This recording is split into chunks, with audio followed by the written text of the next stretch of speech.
What is up, everybody? NC. JC and We are here with Raw, and of course, it is. It already took place because it's over in Italy, I believe. So yeah, it's already took place. So I'm having to pull it up right here, and of course, it's giving me shit, like right as I pause it. Love that, man. Yeah. So let me just get this going real quick, man. Here we go. Okay. So I take it Clash of Italy, what was that, on Saturday? Sunday. Sunday, okay. It looked like a bunch of... Okay. Was it yesterday? It was yesterday, yeah. Was it? Okay. It looked like a bunch of predictable bullshit. I saw Brock won, so that's good. That's good. That's always a good thing. So now, yeah, in other words, they're setting it up for SummerSlam, one-on-one. Who's going to go, who's going to have 2 wins out of that? I mean, The way I look at it, go with Brock. Fuck it. Let him retire as a champion. It's not going to hurt him with Femi. He's still going to be a powerhouse. Right. Let him retire with the win. I mean, shit, look what they did with Braun Breaker back in the day. I mean, shit, if he can take the job to Sami Zayn, I look at it, but he can take the job to Brock. And what better guy to fucking lose to than Brock Lesnar?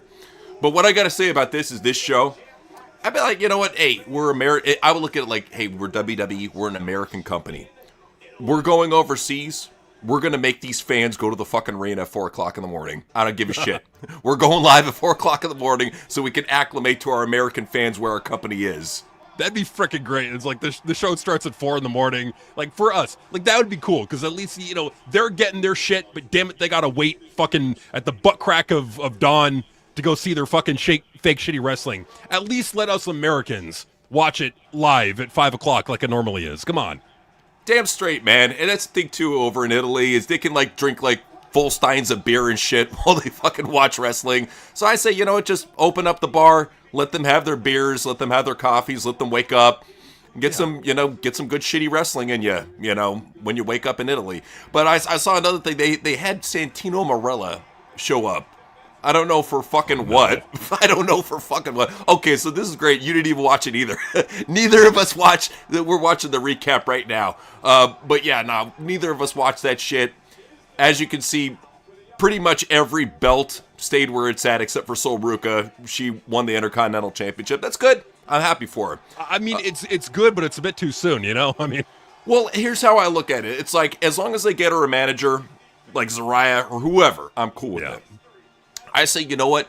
If all these fucking woke tards online are leaning into her being Mrs. Black, have her go over to SmackDown or whatever and join fucking Jay Cargill's stable, let's if we're gonna go full on about the stupid race shit, let's make her blackety black. Let's make her Tessa Blanchard black, Yeah, make her blackety black. There you go. Well, and that I know I'm seeing people saying all that shit on social media. It's like, racist. Why do we got to bring race into this? Well, and notice first black female intercontinental champion. Who cares? Well, then that's the thing too, is liberals are the most racist motherfuckers out there. We're the ones that are saying, don't care about the fucking skin bags, care about the person on the inside. Right. These fucking idiots are like, first black intercontinental female champion. I'm like, who fucking cares about the female Intercontinental Championship, number one? Number two, history already got fucking set with Vince McMahon when he did Sasha Banks versus Bianca Belair in a black versus black fucking female world championship main event, fucking WrestleMania. You can't out DEI Vince McMahon. He already out DEI'd everybody before fucking anybody else. And I put that on Stephanie too, by the way.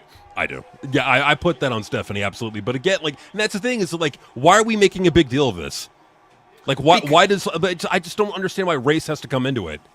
Because the internet is filled with these fucking first world, low IQ tards that want to talk about small brain shit. That's the thing, you notice about these small brain motherfuckers. They never want to talk about bigger, more important things like Triple H being a shitty booker.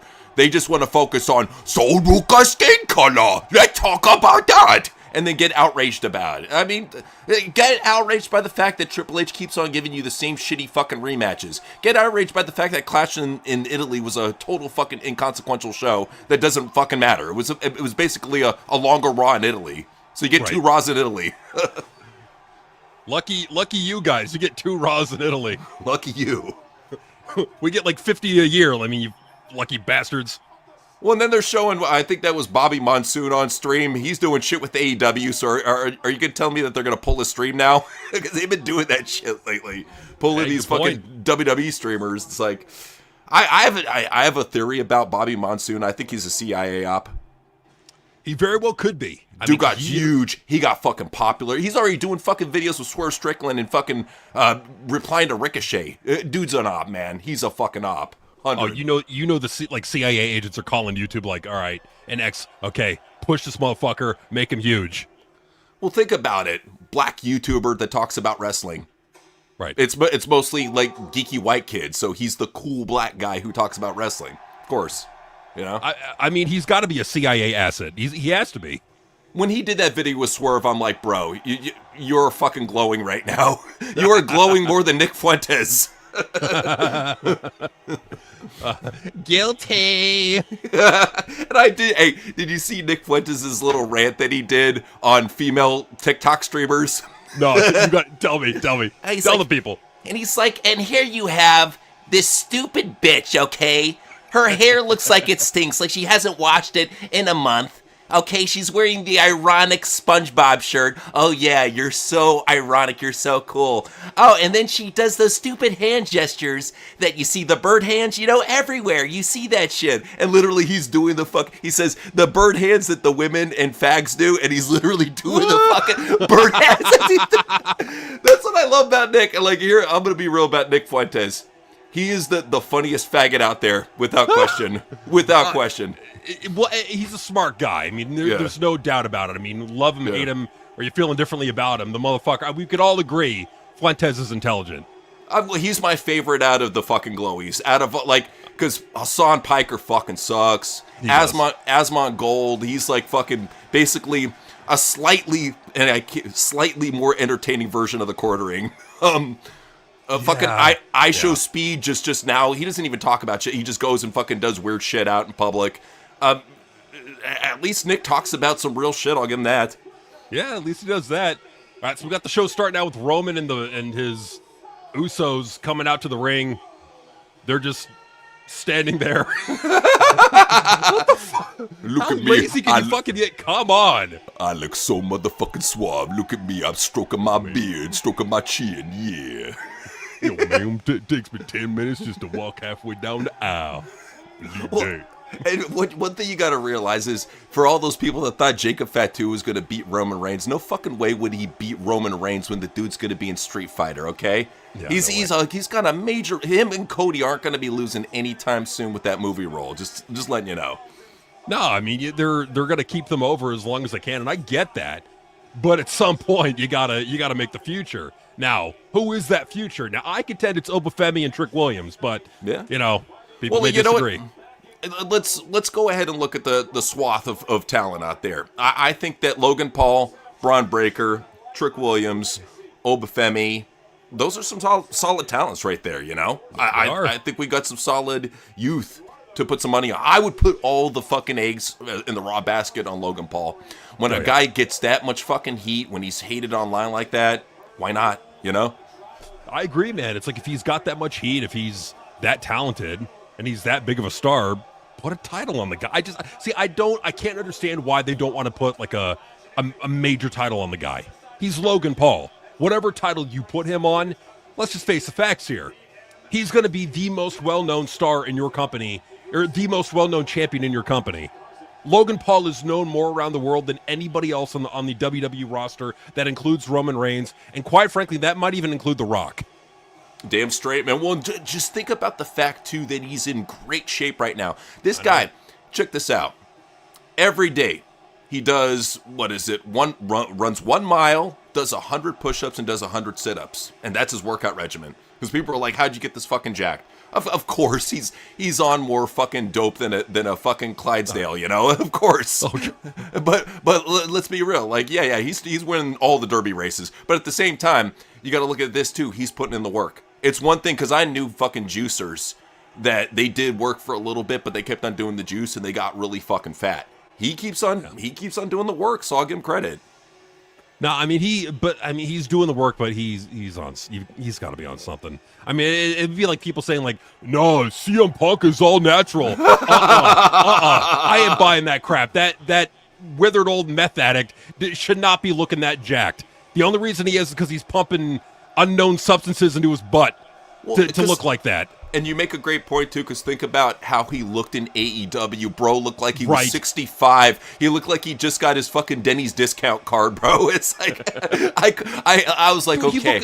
He looked like a cancer patient in AEW. For real. Well, and okay, so there was rumors that he was on all sorts of shit. And I'm not talking the supplements that he is now. I'm talking more uppers.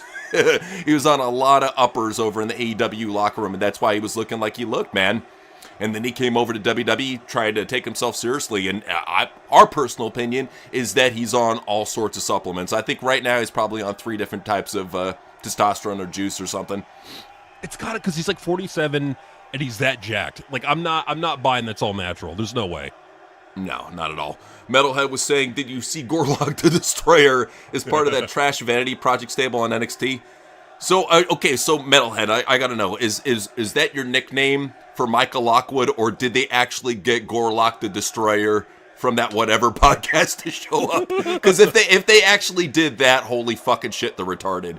But I could see it being either way. I could see Shawn Michaels being stupid enough to do something like that, but...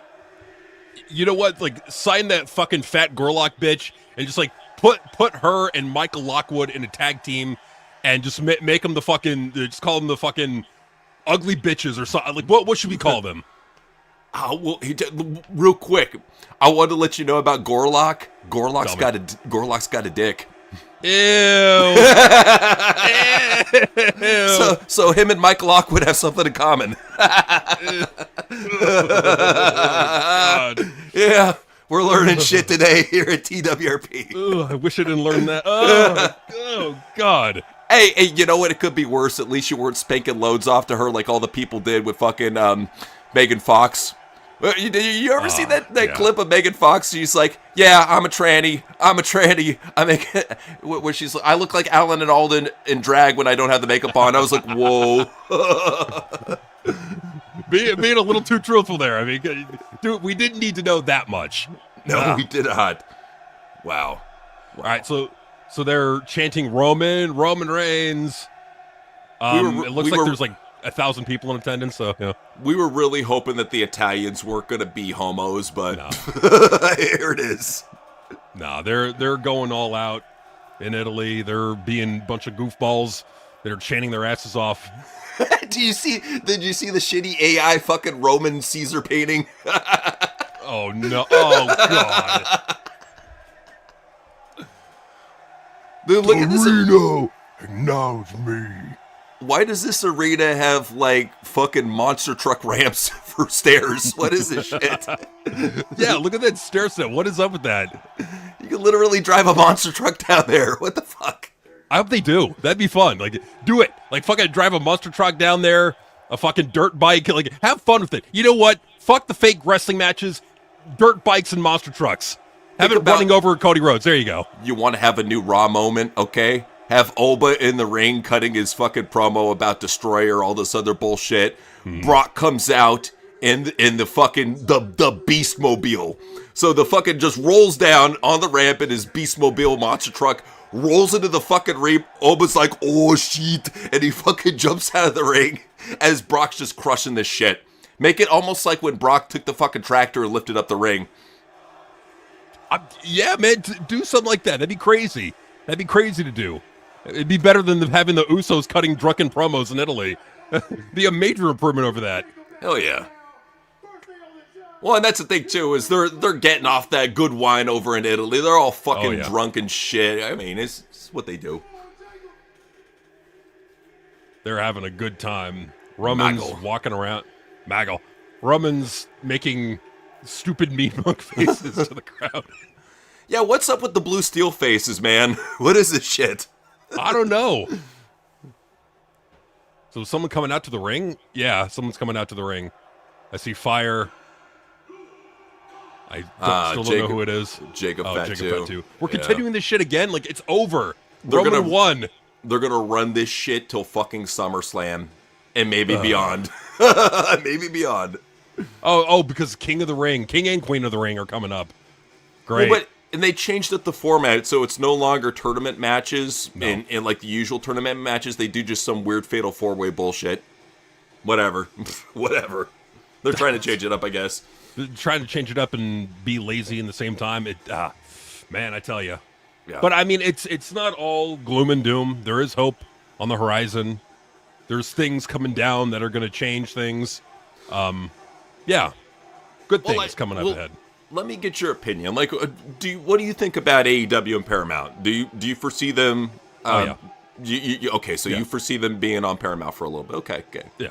I hope so too, man. I really hope so too.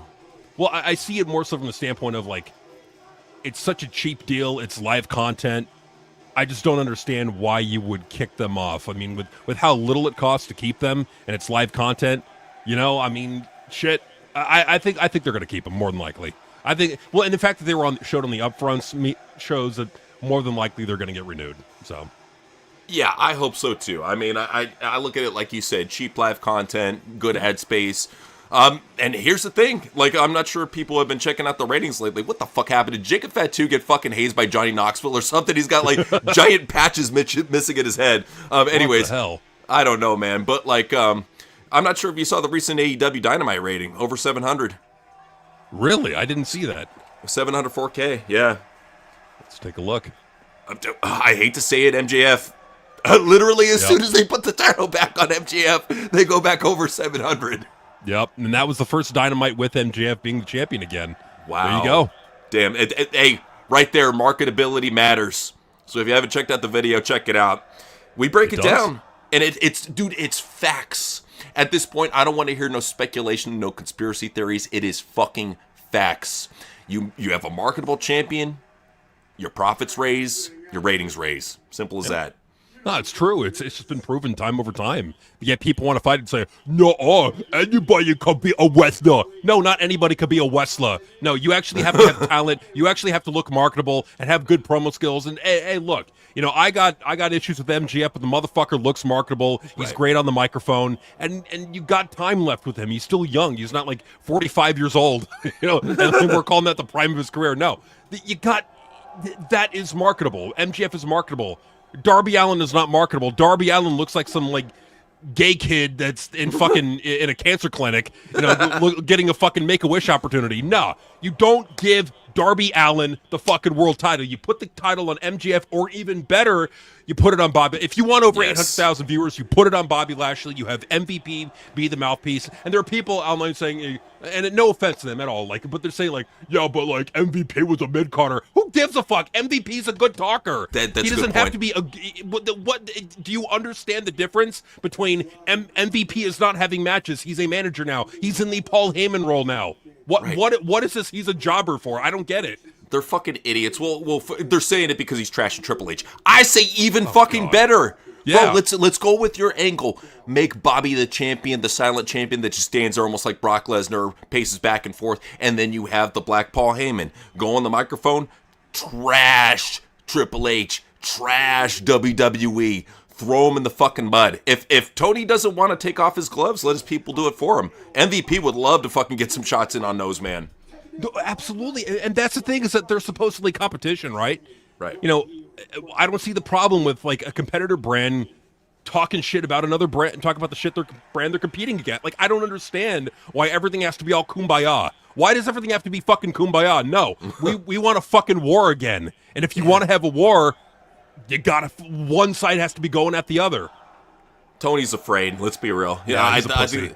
Yeah, it comes down. He's afraid. He doesn't want. That's why he's been really respectful, because he doesn't want the WWE team going after him and crushing him, because he knows they can. He knows that they can. So he's like, you know what? I'm just gonna stay over here on my island and do my shit. But you brought a point earlier. You were talking about how these fans think that anybody can be a wrestler. Let me say this much. You're right. Anybody can be a wrestler. Mm-hmm. But okay, there's a difference between being Roman Reigns and some fucking jobber that fucking loses in dark matches for GCW. Anybody can be a fucking wrestler. Doesn't matter, you're going to make it to the big time.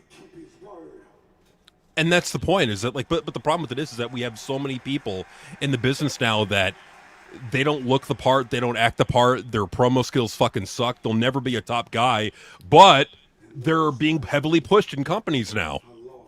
I'm sorry, Cody Rhodes is a shitty fucking promo. Oh, Cody is awful. And that's the thing, too, is I'm not sure if you saw that past SmackDown with Cody trying to act serious. Oh, God. No, bro. It's they no. No. The thing with Cody is you got to make him like a goofy, dorky, gay Ric Flair and give him like his like little four horseman sable. Like that and just play him up as being a heel. We're already past him being a babyface. Nobody likes it anymore. Just go for fucking dipshit, nepotist, douchebag Cody Rhodes. That's what everybody wants to see, I guess. You know? Right. Oh, okay, so now we have Jacob Fatu bowing. He's kneeling to Roman. Oh, it's really gonna... Oh, dude, is this the Kiss My Ass Club? The Samoan Kiss My Ass Club? Is that what's going on? Yo, man, kiss my ass. I'm gonna bend over. You gonna kiss my cheek. Dude, is he trying to grab his balls? What is this? Why is he raising his hands up? He's getting closer. Oh, he grabs his hand. Like family love. Aww. Oh. Metalhead said Gorlock was just the nickname for Michael Lockwood. And bro, this is what people are going to think when they see this thing on TV. Is they're going to think, shit, Gorlock the Destroyer side with wrestling. That's what they're going to think. And we tried telling them. We tried letting them know they don't want to listen, so it is what it is. Bastards. Like, we keep telling them. But yeah, they're like, no, we got to sign this Michael Lockwood chick. Dude, whatever the fuck it is. We got to sign it, and we got to put it with the vanity. Because if we make it a comedy act, that way people aren't going to want to talk shit about her. That ain't how it works. Well, not only that, but you just made me think now that the Vanity are like super flamers. Like I already thought they were like kind of like Metro or Bi. Now I'm like, oh, dude, these guys they're stinking like butt as they walk by. You know, that's what we're dealing with here. It doesn't do anything for them. It just makes them a comedy act. I mean, not that like they weren't already, but it just reinforces that they're a freaking comedy act. Well, notice how that most of these NXT talents that are coming up, comedy acts. Fucking, what was Tony D'Angelo before he became world champion? Shitty comedy act. Shiloh Hill, comedy act. Fucking even Keanu Carver, they try to play him out as like the next Obafemi with that goofy street gimmick. He's comedy act. Dark State, comedy act. Fucking the deaf dude, fucking comedy act. And then people wonder, I don't understand why NXT doesn't have top male drives anymore. Because all their fucking wrestlers are comedy acts. Well, that's what you get with this fucking Nickelodeon bullshit script writing. You don't get any serious draws, man. And that's the thing is, it's okay to have a couple comedy acts, but you want to have a serious show. I hate to say it, ever since Triple H got involved, you can't take NXT seriously anymore. Ever since they did the CW deal, you can't take NXT seriously anymore because he's just trying to make it into a goofier, kiddier version of NXT Black and Gold, which nobody wants to see.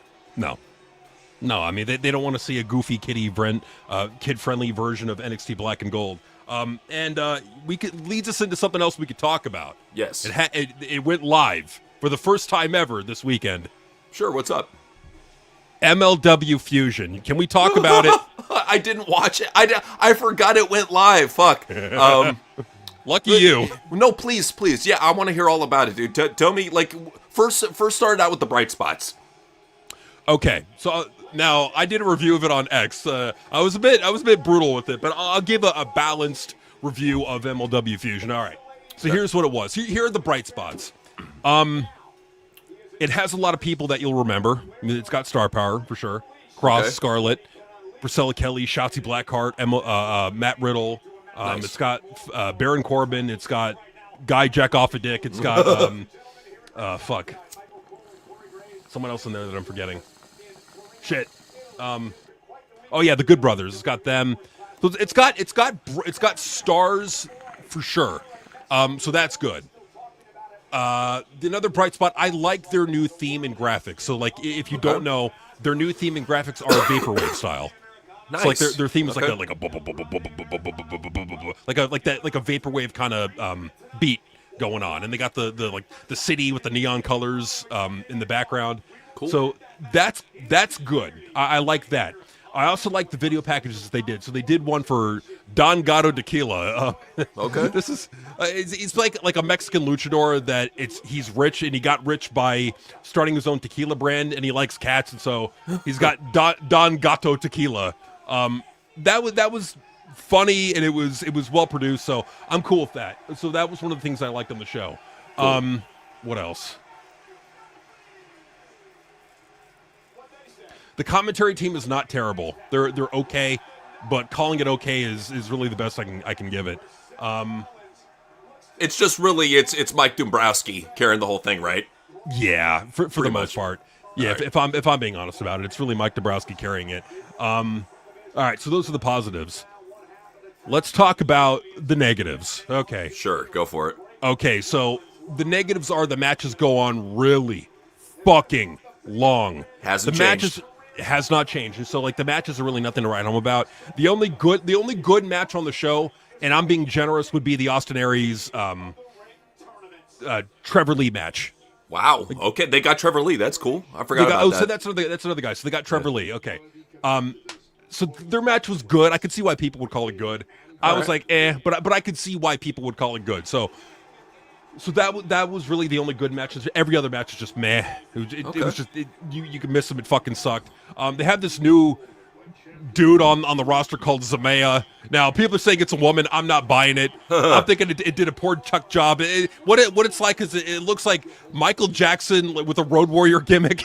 What the in fuck? In a fucking like goofy cotton candy wig, coming out to the ring and spearing chicks like that. That's what some Gaia or Zamea, whatever the fuck you want to call it. That's what that is, and it sucks. Okay, so that sucked. What else sucked? Just the fucking like a lot of the things they did in the back were very like Scott D'Amore Impact-ish. It just rubbed me wrong the entire time. It looked so fucking chintzy and cheap, but I could tell they're trying to put some effort in it, but it was just poorly executed. So those sucked. How long was it? Okay, so this is a special event episode. It was 2 hours. Normally they're an hour, but this is a special 2-hour episode. Lucky me. What also sucked is like they were hyping up Cross. He's gonna sign this contract. He's gonna sign it. Who's gonna sign it? Who's gonna sign it? Matt Riddle ended up being the one signing it. But you didn't see Cross once on the show. Like the entire for like 2 hours, you didn't see him one time. That's The dumb. only time you saw. Yeah. Well, I'm sorry. No, if a guy like Cross is on your show, you play him up immediately. Right. Especially for the debut special event episode of like, oh, we're going back to Fusion. Like you couldn't have him on the show to cut a promo. Nothing. You had Scarlett Bordeaux have a match, so that's good. But like you're hyping up this guy the entire show, and he never appears. What a fucking waste. Well, that's dumb. Well, yeah. Okay, so MLW sounds like it sounds like it needs some growing. It needs some growing room, man. Well, here's what it is. To put it just like in just a simple way, it's 2018 Ring of Honor meets Scott D'Amore Impact. And with a little MLP thrown in there, I'm guessing. Yeah. Damn. That's the thing. Like, for those that didn't see our top 10 sucks on MLW, we took a look at their roster. Their roster is fucking good for an indie. Yes. For an indie, because that's the thing, is ever since Court Bauer won that lawsuit against WWE, he's got money to afford these expensive free agents that are going for like $2,000, $3,000, $4,000. He can afford it. As long as he's paying them per show, he can afford that shit. He probably even has some on some exclusive deals. But no, that's the thing I'm seeing about this guy is he's at the very least he's trying to bring star power in. The whole thing about it is he's not doing a good job of hyping. No. You have all the right scenarios, man. You have a decent polish on your product. You have a decent roster, decent commentary. All you really need to do is stop being a fucking match mark. Stop it with the long matches. I would look at it like, dude, if I have a decent roster of about 30 to 40 talents, I'm going to try to show just about everybody, especially on a 2-hour show. Little segments, little matches, make it something that they can, really get into, No, absolutely. And that's the thing, man. It's like, it doesn't have to be, because really what, like, if you really loved Ring of Honor, or even if you liked Ring of Honor, if you loved the matches, you loved kind of that feel to it, I think MLW Fusion is for you. If you're more of you want storylines, you want characters, you want like a lot of investment in that, and like putting a lot of eggs into that basket, then MLW Fusion is not for you. MLW Fusion is for like the match marks that love Ring of Honor and NXT Black and Gold. If you loved those things, MLW is for you. Let me be real about Ring of Honor. Now, it's been a couple months since I watched it, but I went ahead and I checked out one of their hour-long episodes that they have. Mm-hmm. The flow wasn't as bad as I thought it was going to be. They had about 3 matches in an hour. They do a good job of showcasing talent, like young talent, like Billy Starks. I think is going to be a big star one day. Give her time. She's only like 22 right now, but I think that she's going to be something in due time. So yeah, you got to see like a couple talents that show up on AEW Dynamite from time to time. But like that's the thing about Ring of Honor, right? Like maybe they changed, gone to a longer format, but at least a couple months ago it was only an hour. Very digestible, very quick. Yeah, I mean, if it's only an hour, that's one thing. But if we're talking like 2 hours, like I sat through 2 fucking hours of Fusion, and it was rough. It was rough. It was really rough sitting through. And like I said, the matches, most of them fucking sucked. They really did. Like they were just nothing to write home about. Like, and one of them had a huge bout. Diego Hill versus the fucking the MIDI Hammerstone guy that TNA brought in for that one time, that one appearance. I'm trying to think. You said he looks like Hammerstone, and with like a plaid jacket on and shit. I'm I trying forget to his name, like Josh something. Shit, I'm trying to remember who. I know who you're talking about too. I just can't put a name to the face. And that's the thing too, is the MLW even has some decent talents like that you'll probably hear in due time. Like I think Trevor Lee will definitely get re-signed by WWE. Alex Kane is a talent. I'm not sure if you've seen him. LeBron Cozone, I think his name is, another good talent. MLW has some decent young talents. It's just, damn man, the showcase of it. I wanted to say, not to sidetrack, but what the fuck was up with Sol Ruka's fucking, like, yarn Jeff Hardy outfit that she was wearing? I was like, did your grandma make that for you? What was that shit? What was it, crochet? And she did her grab a fucking crochet bikini and fucking Jeff Hardy pants. Like, what is this shit? Maybe her grandma did make it for her. Who knows? Talented. I'll give her credit. That's a talented old lady there, man. I mean, and that's the thing is, like, people don't understand just how talented grandmas are. Because, like, back in the day, you had to have, if you were a woman back in the day, you had to have talent. You had to either sew or cook or clean. You had to do something. Now you could just be a fucking lazy, tattooed pig shit whore, and that's good enough. No, Dude, it's not good enough. Dude, how much do you miss home ec class? I know, dude. Like, it was the shit back in the day. Home ec class, shop class, automotive, dude. Yes. Auto was fun, dude. I was so lucky to have that class. I didn't take it. I wanted to take it, but I wasn't interested in cars back then. But they had it over at our school. Well, they made me take it. It was a part of like some credit thing. Like for summer school, I had to take home auto. I had to take auto. It was pretty cool, man. But yeah, like it just, man, they took so much away from us. They took so much. Like we used to have it good, and they just took it all away. So now kids are just like learning shit on their fucking tablets and phones, and they're not actually getting to do shit, like build things. Whatever happened to building things? Whatever happened to like Legos and Kinects and all those cool toys? You could build shit with it, and you'd feel good about yourself. Creativity is dead. Just give them a tablet. It's all you need to do. Just give them a tablet and let them watch fucking TikTok brain rot. Doom scroll. Doom scroll. Doom scroll. Give them a box of crayons and a piece of paper. There you go. And that's the thing, too, is nowadays if you gave them fucking a box of crowns, they'd start drying on the tablet. Bad Sport would say, think VKM will make a cameo at UFC like Super Bowl? No. And here's the thing, like this is just my opinion about Vince, and you're entitled to yours, but my opinion about Vince is because of all the controversy surrounding him, and because I'm not sure people have seen about the whole lawsuit going on, there's always new shit being thrown in, especially about the deletion of the signal messages. With them dragging this court case the fuck out, I mean, we thought there was going to be resolution by August. No, they're dragging it out even fucking longer. With them dragging this court case out and the allegations going on, I think he's just going to keep low-key for a little bit. I don't think you're going to see fucking Liberace skunk hair anytime soon. I'm sorry. Nah, probably not. But, I mean, hey, you know what? We're going to find out in, 13 days, 14 days? 14 days. We'll know in 14 days what's going on with that case. I think it's going to arbitration, but we'll see. We could see. I mean, there's just always new shit popping up. I'm always seeing Brandon Thurston post more shit about what's going on with that. So, yeah, we'll see, man. We'll see. They got Oba coming out. Oba has got a fucking huge pop by the crowd. It's the one thing is, like, I think more than anything, if you're going to listen to these crowds, if a guy's getting pops in Europe, he's getting pops in America, put the ball on him, you know?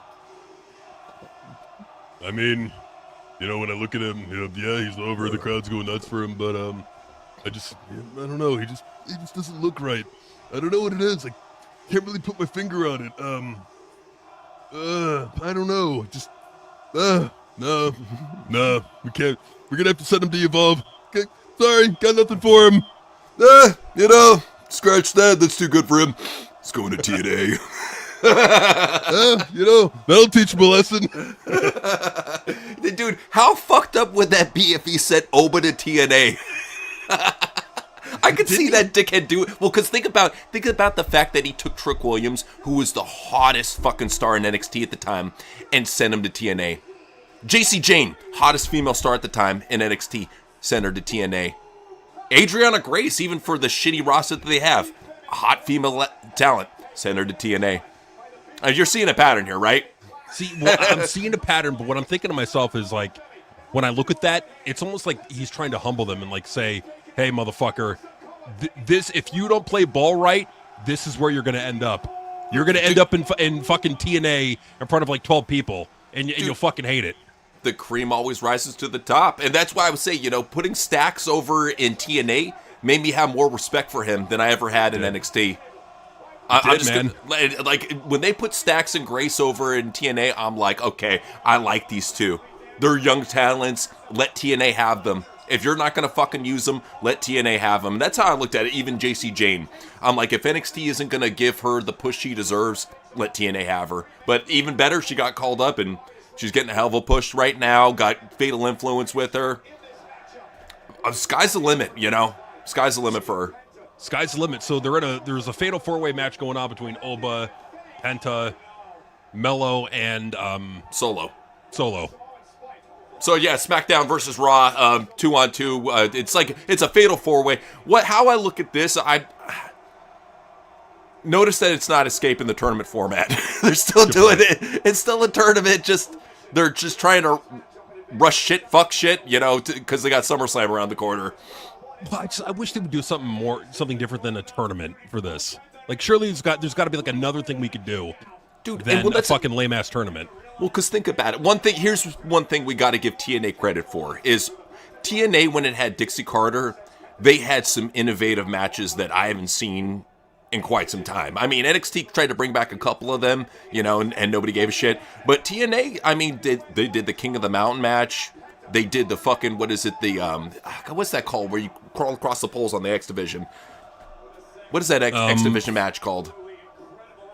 Escape or some shit? Fuck, I'm trying to remember the name, but like they had that X Division match with the X's across the fucking octagon ring, or not octagon, the 6-sided ring. I just remember TNA doing some creative shit. I would say at least go back to that shit. Let's go do something, man, because like, come on. They got Hakalugi staring down Obafemi, come on. Like, dude, he's just tall jobber on SmackDown, come on. Nobody's taking him seriously. Yeah, no one's taking this fucking bloated Kirk Hammett seriously, come on. Was it the Steel Asylum? Something like that. I can't remember the exact name of it. Something like that. But yeah, I would say back in the Dixie days, Elimination X, I can't remember, or X Escapes. Yes. Some bullshit like that. But anyways, they need to bring back shit like that. Get creative. I would even love it if they brought back the Punjabi cage, Yeah. Or even the fucking Inferno match. Monsters Ball, another good one from TNA.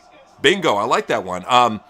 Even the King of the Mountain, that's another easy one to do. There's so many Ultimate X. Thank you, Johnny. There's so many different matches that TNA has come up with. Just rip them off. You already practically own them anyways. That's what Triple H does anyway. Just rip shit off. Now, how fucked up is it for all the fucking match marks that gotta fucking sit through some shitty commercial break for cricket, and right now we're getting to see Obafemi beat the shit out of Carmelo Hayes. Yeah, I mean, seriously, and that's the thing. It's like it pays to watch it with the fucking VPN. Dude, it really does. Like, yeah. No, I'm sorry. European Raw and European SmackDown. It's the only way. It's the only fucking way right now. Only way. It really is, man. It's really the only way. Oh, so now they're brawling up the steps. Obafemi and Solo. God, those stairs are huge. Now they're getting closer. Look at those stairs. Look at those stairs. They're like the stairs from Rocky. What the fuck is this? I know, right?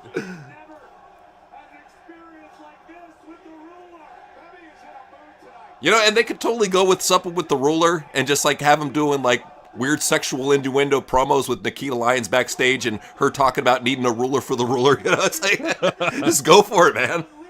Yeah, man, go for it. Like, have fun. Yes.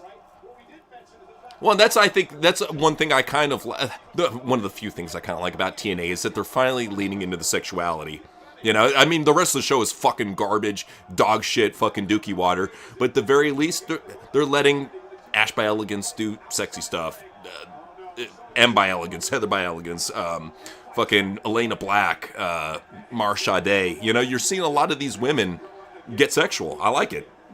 Yeah, I mean, it doesn't hurt viewership. I mean, that's a proven thing that, you know, if you got hot chicks doing sexy things, it's going to bring in views. But yeah, I mean, like for TNA, I mean, for their viewership, I mean, 195,000 viewers for this past past Impact. Like, Yeah. they got to do better, man. They got to do better with their storytelling. It's all been matches as of late. And that's the problem too. Is like I know it's nice and easy to do, and it makes the match marks happy, but it's been proven time and time again when you give them match heavy products, people tune out. Every fucking time. And it really does not matter what brand it is, because you can say it's a big league problem. No, it's an everything problem. Every company that does long matches, I look at it this way, when you go past the 10-minute mark for a televised match, you're in tune-out territory. Especially if it's between two basic guys that don't have the highest charisma, they're just work rate machines. You've seen it all before. Right.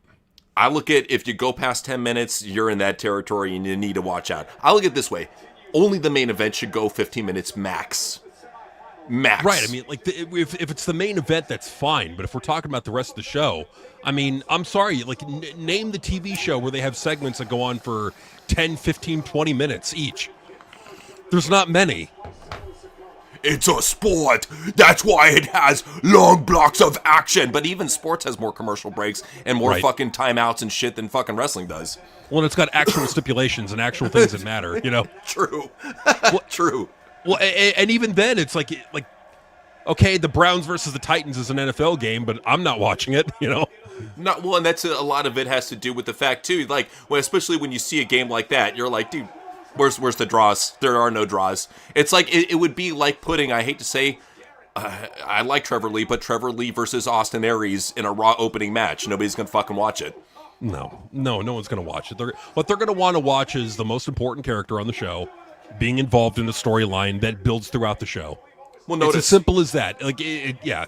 Well, I'm sorry. Notice what Vince McMahon used to do all the time when we come into fucking booking meetings, especially before he checked out. Literally, all he would do is come in and be like, hey, what's going on with Roman, John Cena, and Brock? Okay, you guys got the rest. That's all he would do. Because it's the only thing that matters. Yeah. At the end of the day, it's like when you really look at like what matters on that show, it's going to be Roman, it's going to be CM Punk, it's going to be Brock Lesnar, and that's pretty much it. Yeah, not and for real. Well, and here's the thing: you have your center focus, but the one thing we gotta really point out too is why can't we have an era that's kind of similar to Vince Russo? I hate this. I hate this preconceived notion that Vince Russo is this untouchable booker genius and nobody can replicate the formula that he did with modern talent. Bull fucking shit, okay? He's a smart guy, but there's other people that can do his formula and can probably do it better. Just saying. Well, I mean, the thing with Vince Russo, look, we respect Vince Russo. We love what he's doing. Major props to him. I've been a fan of his for years and years and years. I always am going to be. Go for it. We gotta have other writers too. It can't just all be Vince Russo. Like, where's the next Vince Russo? Like, you know what I'm getting at? Well, that's my big thing. Like, I'm never trying to be a dick with you because I know you really want Vince Russo back and Vince McMahon back. I'm never trying to be a dick to you. I'm just trying to let you know because you know it too, but you get caught. Like, we all do it. We all get caught in that nostalgia bubble of, damn, they're gonna fucking deliver the same great shit they gave us 25, 30 years ago. They won't. They won't. They can't. They can't. I mean, look at the roster. Like, they can't. Like, what are they going to deliver with? You know, that's the thing. It's like, you're ultimately limited by the roster that you got and the money that you have to spend. And like that's the thing with JCW is they need more money. Well, the big thing here's, I don't completely disagree with you. Let me say this much about this. Money would help. Money would definitely help, but JCW, the big thing that it needs to work on is pushing the right talent. I'm sorry, but putting the belt on fucking Cocaine, who's just a taller Darby Allin, is not going to work out. That's fucking dumb. Stupid. He's a good character. He's a good draw, but that's not the guy who's going to make you the money. I think what they really needed, like me personally, what I would have done if I took over JCW, I'd make Mecha Wolf the champion. And the reason why, he's got a great look. He's a fucking great promo for those that haven't seen his promos over in NWA. And he's got the experience. Yeah, what about Shane Mercer? Here's the thing about Shane Mercer. He's got a great look, but what I would do with him is I would pair him up with Jasmine Sinclair and have her as the mouthpiece / manager valet. If you wanted to have him join Monsters, whatever.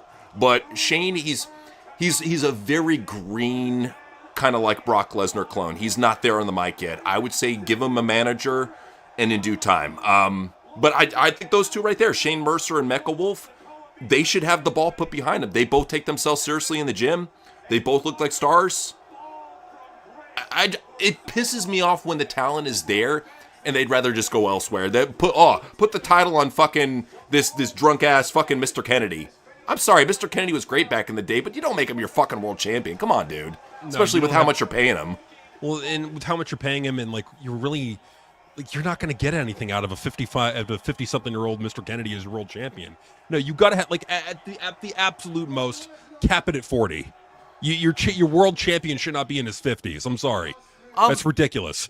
It depends. If they have a charisma level like Roman Reigns, then I'm okay with them being like up to 45 or 50. You know, if they're a huge fucking star and they take themselves seriously and they look great, age can fucking slip a little bit, you know. But right. You're absolutely right, though. It's like when you look at the grand scheme of things.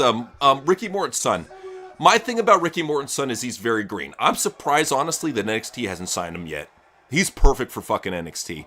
I think he's a great talent. He just needs to take himself seriously. The big thing that JCW needs more than anything, and this is like, because they have all the pieces, get yourself a physical fitness coach to get this talent in shape. Because you could tell with a lot of them, dude, there's a lot of experience there. There's a lot of potential. You just need to take the physical part seriously. Because you see that, like literally a lot of these wrestlers, they look like regular juggalos. If you saw them without their gear on, without their face paint on, in the crowd, you wouldn't be able to tell the difference. I'm sorry. I mean, it hurts your ability to take the show seriously or to take the guy seriously. Like, I'm sorry, but when your world champion looks like cocaine, you're like, eh.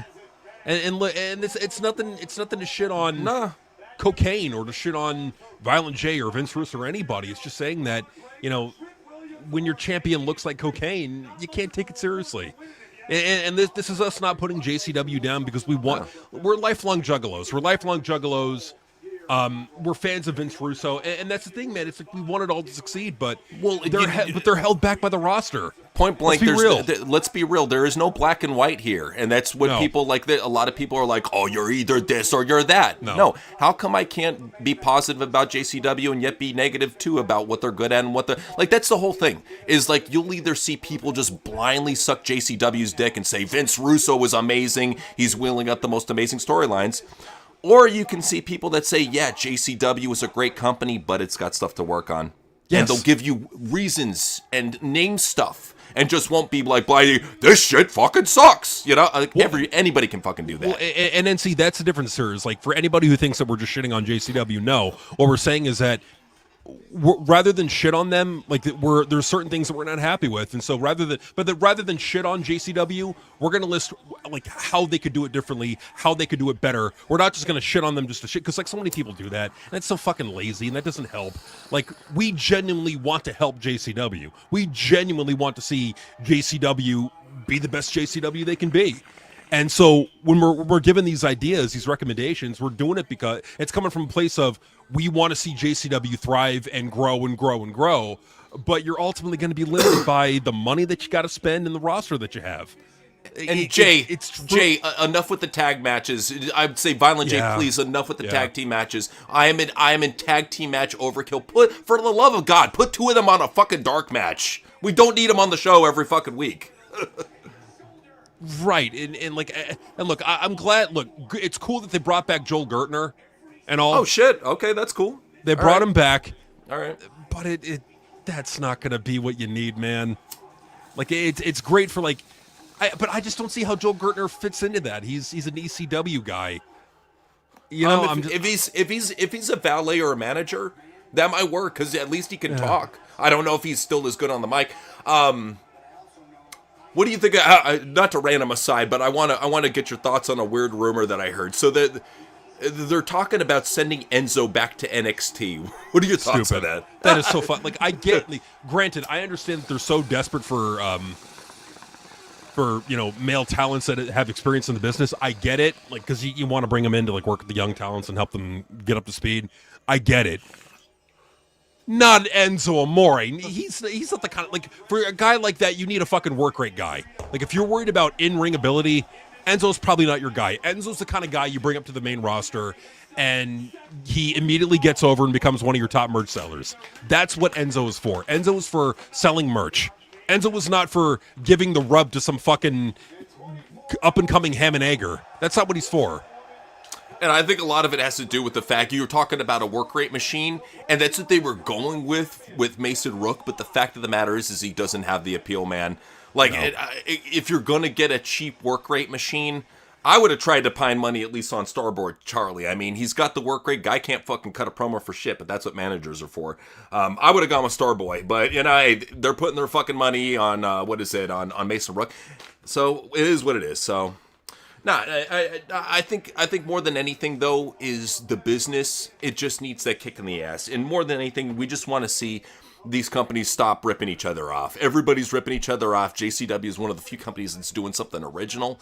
Sure. And that's the thing. I don't want to come across as like, they're giving you something different and you want more. I'm not ungrateful. I'm not ungrateful. But at the same time, I'm very grateful for what I have. But at the same time, I just giving them pointers, and it's one of those things. I'm really hoping it's not like with Vince Russo, where he's like, we don't need these fucking fans telling us how the fuck to run our show. We're experienced veterans. Fuck them. I'm really hoping it's not like that, man. Like Scott Steiner and Al Snow. I really lost a lot of respect for both of those motherfuckers doing that shit. It just more than anything, we just want to see the right talent showcase, because the talent is there in every company. It's a matter of showcasing them with the right storylines and the right emphasis. Like, for example, Lash Legend. Why is this amazing promo on a fucking commercial break? This right here shows me that Noseman, not to bring it back to skin color, but it's always going to come back to skin color with Triple H. He doesn't like the ones with the wrong look. Look at Lash. She looks great. She's got boobies popping. She's cutting like this charismatic promo. Like this is the when you think of Yas Queen, this is the good Yas Queen. This is not the TikTok brain rot Yas Queen. This is the Black Queen that we fucking need as a top champion, damn it. Like, she's decent in the ring. She's great on the microphone. She looks like a star. She's tall as shit, too. She's almost 6 feet tall. Yeah. I don't understand why people aren't more high on her. I just don't get it. Well, her work rate at the par guys. Who cares? Bruce! Who cares? Who cares? She looks, talks, and acts like a star. This is what these are the types of talents that you need in your company and that you want to push. If we were running things, she would already be a world champion because she's got it all. That's what I'm saying. Like, Lash is we called out. Let's point this out, man. We called out Lash, Trick, Oba, Braun, Tiffany. We know talent when we see it. We called out all these people before any other fucking podcaster when we saw them, when we were actually watching NXT. Yep. JC Jane. We saw these talents and we're like, dude, if you give them the ball, they will rise to the top. They will be your top people. And look where they are now, man. I mean, it's right there, man. Like, and that's the thing. It's because we're looking at it from the standpoint of personality and character and looking like a star. Exactly. Yeah, she used to play WNBA. Yeah, so that's what I'm saying is look at all these former athletes that weren't indie machines. Whether it be, people like Braun Breaker, people like Tiffany Stratton. These people weren't on the fucking indies toiling being journeymen. They didn't do that shit. They were just amazing athletes and luckily had the right break, so, And that's the thing too, is like there's nothing wrong with toiling on the indies if you know what you're doing. If you have the right career, if you know what you're going for, it works out. I mean, but like for a lot of these guys, like especially Cody Rhodes, what would Cody Rhodes be without his fucking family? Let's be real. Nowhere. Yeah. He'd be nowhere. The only reason why Triple H is doing this for Cody Rhodes is because his daddy is Dusty Rhodes, and Triple H is a huge mark for the. I mean, look at what Triple H has done with Charlotte Flair, because her dad is Ric Flair, and he's idolized Ric Flair. Bro, you know? sign David Flair and give him the title if that's the case. There you go. Like, fuck it. All right, so we got Sol Ruca coming out to the ring wearing her crocheted outfit. Okay. I mean, granted, it looks like 2 dinner napkins are holding up her fucking tits, but she's doing what she can with what she... You see the fucking thing that was going on X? Like, somebody did like a boob morph of her, like giving her like giant titties, and I'm like, you know what? Like she need like that's what she needs. She needs some big fucking softball titties in there, you know, something. Well, that's the thing is, if Soul at least got up to a C cup, I think it would really amp up her marketability because she's a pretty girl.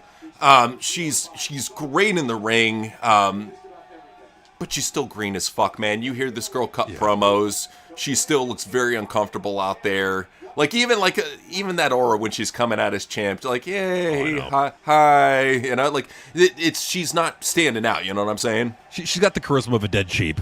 Yeah, but she's got work rate. You know? Yeah. Well, and that's what I'm saying. More than anything, they dropped the ball on not bringing her in with Saraya. You had a built-in mouthpiece, built-in charisma, built-in what word I'm looking for? Chemistry, built-in chemistry with her. That when you have chemistry with wrestlers, don't ever fucking abandon that for friendship and betrayal. That's Triple H's biggest fucking mistake. Chemistry is so fucking rare in pro wrestling. When you got it, you roll with it. Roll with it, man. Like, I don't understand why they're not. Yeah, why they didn't bring her up? Like, what do you need Saraya there for? Like, what is she going to do more in NXT that she can't do on the main roster? So I don't understand that. I don't know, man. Like, I think Saraya is coming in soon. I just don't know the deal, man. But, man, did you watch AAA? It was pure cinema. I keep on seeing more about it. Yeah, because that's the thing is, like, for the last month or two, I've been seeing more about it on my timeline. And I've been wanting to take the effort to watch it, but I've just been so burnt out with WrestleMania. You got to realize, guys, if you've been with TWRP for a long time, every time around WrestleMania, we get burnt out. Sometimes it catches up with us instantly. Sometimes it takes a month and a half, but it will eventually catch up to us, and we're like, bro, this is what Triple H's shitty wrestling does to us. I'm sorry. But I gotta say, it's like we only took a week off. Like we constantly go. True. We needed this week off, man. Like we were getting burnt out after WrestleMania. I was fucking like fried chicken, dude. I was done. I was done, dude. I was like a fucking zombie. TNA sucks. Well, and the thing is too, like I don't know about you, man, but when you take that much caffeine on a regular basis, like it gets to the point where on your days off when you're not having that caffeine, you keep on wanting that caffeine. You get stuck in that pattern, and it starts to get to the point where, like, even if you have a lot of coffee, it doesn't have the same hit. You know what I'm saying? That's why I love the limited schedule, because then when I do have strong coffee, I feel it, man. You know? Oh no, for sure, dude. I'm gonna be real. Yeah. I did have a bit of a coffee withdrawal. Yeah. So my fucking addictive ass, I was like, you know what? Let me go to 7-Eleven and get a coffee. I'm looking around. I never noticed it before. What's up? The fucking lattes. The iced latte machine they've got. I'm not kidding, but you know, like the double extra gulps? Did you fill the double extra gulp with that? Yes. Down the whole fucking thing. I almost had a fucking heart attack, but you know what? It was good. I gotta give him credit. Credit where credit's due. 7-Eleven, you got good coffee. Yo, you want to get your heart kicking? Okay. What's that? Go to fucking Dunkin' Donuts. And go ahead and get yourself an Americano with 4 shots. Or basically, you only order 4 shots. They put more shots in there to fill up the cup. But get the biggest cup possible, which is about double gulp size. I had that. I was up for 2 days. Damn. Yeah. Good shit, man. Starbucks. Good shit. Yeah, no. And that's the thing. Like, coffee is healthy for you too. Like, if you're doing a fast too, that's one thing that people don't realize is you can have black coffee. Yeah, it'll clean you out. Yeah, and I recently got my shipment in for Bones Coffee. I tried the you got to try the new flavor cinnamon roll. It's amazing, man. What I did is, I took the strong Arabica bean and I mixed that with the cinnamon roll, and then I think I put a little of the fucking megalodon in there. Woo. Oh, yeah, cinnamon. dark megalodonut. Ooh, that's good shit. Oh, it's tasty, chocolatey. Loved it, man. It's good shit. Hey, we missed a great promo from Sol Ruka. Hey, I'm the new world champion. they finally learned. Keep it short. Like, but Yeah. honestly, I wouldn't have had her come out to the ring. I would have just done a 3-minute thing in the back with Kathy Kelly. Just keep it Right. nice and easy, you know. Fuck it. Well, yeah, and that drunk bitch came out and said that she's the world champion. No, you're the fucking Intercontinental Champion, and you should be lucky we even have that. Well, that's the thing, too, is she comes out to this pop, and if it weren't in Italy, bro, she wouldn't be getting that pop, I guarantee you. What happened? Why is no one cheering for me? Well, that's what the fans would be doing online, is instead of talking about the stupid race bullshit, they'd be like, why aren't they cheering for her? You know why? It's because the racist. Always comes back to racist every fucking time. Every fucking time. Okay, so speaking of fucking goof shit, all right, we got Roman Reigns looking at Roman's looking at Cody on a monitor, and he's just mumbling to himself and to his guys. 2 wins on table. So Believe that. that's what I like about Roman Reigns, is he just gets like really high on fucking like hardcore indica and Thorazine and comes on camera and cuts these like mumble sleepwalking promos. Fucking awesome. It's like when you wake up in the morning and somebody calls you and you're like, hello? Yeah, I'll be in 30 minutes. You know what? Oh, Dude, okay, like, bye. You know what? Like, I get people hate the sponsorships in wrestling, but you know what? If Roman Reigns ever got sponsored by Purple Mattress, I'd fucking. Either Purple Mattress or fucking Sealy Posturpedic. He comes out with the Sealy Posturpedic mattress jacket. like in the middle of a promo, he does an ad. He does like an ad for it. He's like, Yeah, Cody, at WrestleMania. Oh, by the way, before you go to WrestleMania, make sure you get yourself a good night's sleep on a purple mattress. Believe that. So anyway, Cody, I'm gonna beat your ass at WrestleMania. Believe that. They're gonna bring in that fucking gay wrestler from GCW, Sleepy Mike, and have a feud with him. Yeah, what could be? You know what? Like if they want to do it, if they want to do ad spots the goof shit way, then do it. Well, and then you can have him like laying on the bed, then out of nowhere, Jacob Fatu like starts beating the shit out of him on the bed, and then fucking climbs to the top of the banister like a 5-year-old and does a splash off the top. Remember that shit where we climb on top of the banister and do fucking splashes off of it? He Those breaks were the the fucking days. bed with his fat ass. Why is Ray holding up a Mexican flag or holding up an Italian flag? I don't understand. Is Ray secretly Mexico? Oh, he's comparing the colors of the flag, Italy's flag to Mexico. I get it. I get it. He's like, yeah, well, ours has a snake on it. Good for you, buddy. Yay! It's totally different. Totally. I mean, Thoughts? I will say it doesn't look too bad. Yeah. No, it does. I thought it looked fine. Thoughts on the Gorillas? They're not bad. Like they're talented for what they are. Yeah, it's been a while since they put out some stuff, but yeah, they're all right. I like them. Yeah, we did some stupid shit. Hey, remember the fucking triple jump off of the dining room chair onto the end of the couch? Triple jump fucking flip.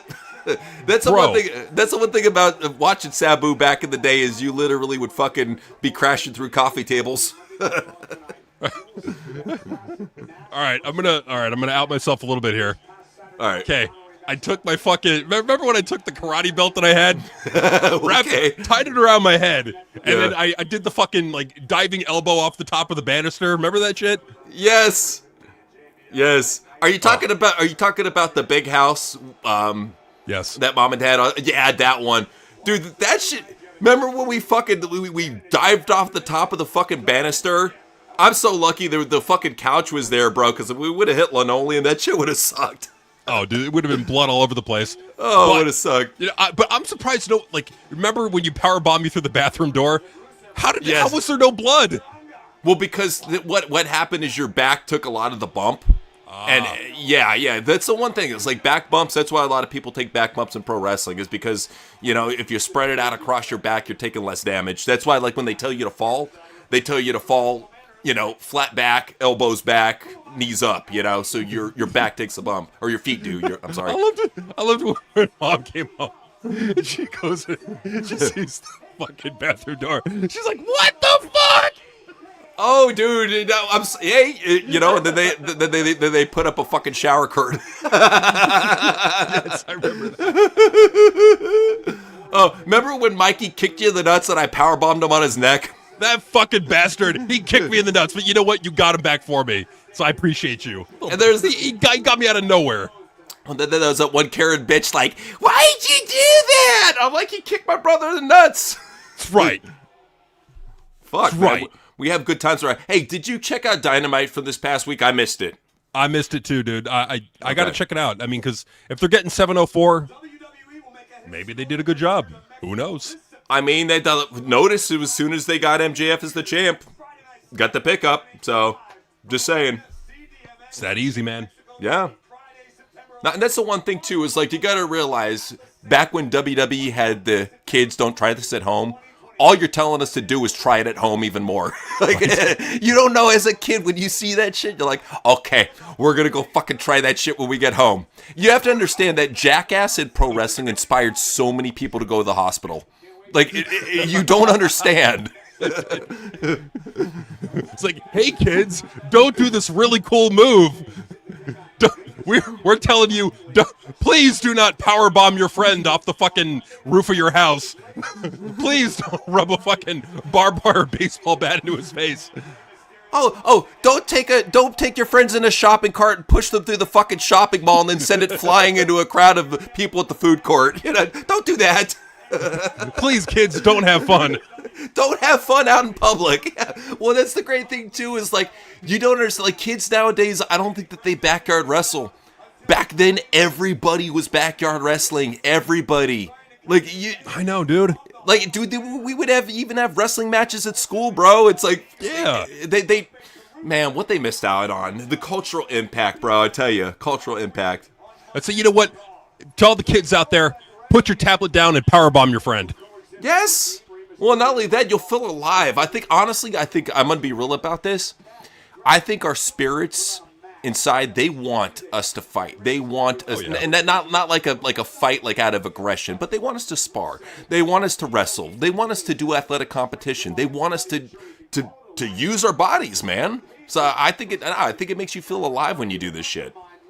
Well, because like it hurts. Like I don't know if anybody's ever experienced this. It's like you do something that hurts, but it like you feel good about it afterwards. Yeah, it's that endorphin rush, and that's what it really comes down to. Is like I think we've forgotten as a people, especially after the TikTok generation and social media generation, we've forgotten what endorphin rushes are. We've forgotten what it's like to go out and do physical shit with our friends. You know, to come home and you're covered with fucking dirt and sweat. You know, that's a good time, man. Just we forgot about the good things, and now we have some fucking shitty 4-way match that fucking Ethan Titties Page is gonna probably win. I mean, right now, if I were to grade this Raw, if I'm being honest, yeah, it's kind of poopy. It's mostly matches. Yeah, so that's the way it is. So what is it? Retro was saying. 1 second. Weird. Is there any interference on my end? There it is. That's taking a little bit. Okay. Have you all ever watched any Japanese wrestling in the 90s, like All Japan or New Japan as well, or just mainly WWF, WCW, and ECW?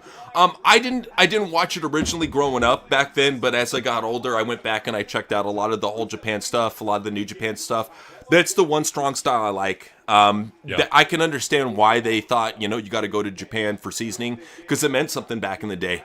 Like, going to Japan in the 90s, it meant something. Like, you were a tough motherfucker if you could do a Japan tour. And look at all the people that held the title back then. All really tough dudes. I mean, shit, even the people like that the fans fucking hate nowadays. People like fucking Brock Lesnar, IWGP champion. You know?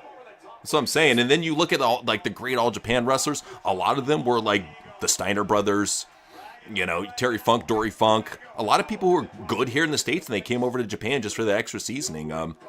I even liked I'm sorry, I even like watching like Kenta Kobashi, like his fucking clotheslines, lariats are brutal as shit. Masawa had some fucking awesome matches back in the day. I'm sorry, go for it. No, man, it's just like, because like back in the day, like people have this misconception of like we're saying good things about New Japan, we're saying good things about All Japan, about Japanese wrestling back in the day. It was different. It's like, just like wrestling in America was different. It was like there was more testosterone in Japanese wrestling back in the 90s than there is now. Like, I mean, look at the death matches back in Japan in the 90s. I mean, you watch it today, it's like, oh my God, they're killing each other in the ring. Well, and they look like men too. Like, granted, a lot of them were big, fat, loafy motherfuckers, but they look like men. And you compare it nowadays, and now you tune in to see fucking Zack Skeleton Jr. face off against some Japanese twink in some fucking 45-minute who gives a shit match. It's like, this is what you get. Well, it's just like this nothing against people who are effeminate, but it's like, but does wrestling have to be effeminate? Do the fucking shit? Like, come on. Like, I mean, look at like Cody Rhodes. This guy, this fucking pampered douchebag is the world champion? Who are we kidding? The only way that you can justify him being world champion, honestly, is if you gave him his own Four Horsemen faction. That's why I say just make him heel, bring in the Nightmare family, give him Royce Keys, give him Ricky Saints, and give him Brandy as his talker.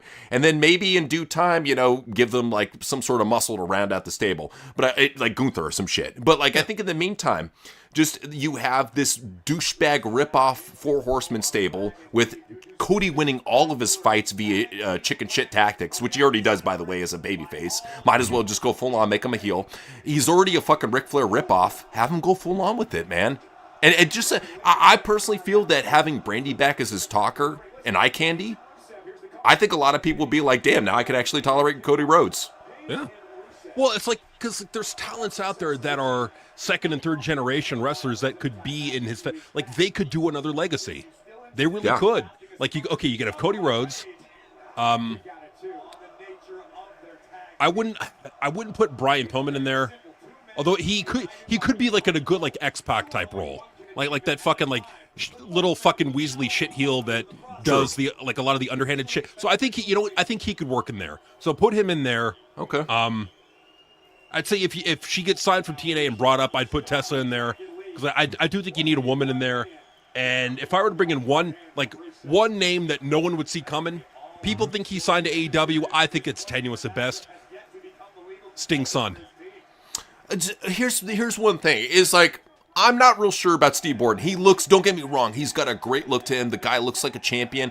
I've yet to hear him cut a promo, so I don't know if he's got like even potential that his dad did. I think right now they're just really hyping him up. I've only seen one match of his over in Defy, so he's still super fucking green. I just I don't feel like I've seen enough of him yet. That's the thing. So then, okay, so let's swap him out. Let's put in Braun Breaker. There you go. Okay, yeah, dude, I'm cool with that. That works as well. The only reason why I recommended Brandy, Ricky, and Royce is because they were all intertwined in AEW. Sure. So I figured just do an AEW callback, bring in the Nightmare family. They can't get Dustin because he's fucking down with AEW. So that's who would have been my fourth guy. Honestly, is Dustin as like the fucking Oli role. He would have been amazing as that. By the way. Well, and I think it's a good way to bring them all in. It's something different to do with Cody. If you're talking about giving people the rub, putting them in a faction is what gives them the rub. Mm-hmm. Let's look at Sami Zayn. Like what took Sami Zayn from being kind of liked by the fans to getting really over was being in that Bloodline faction storyline.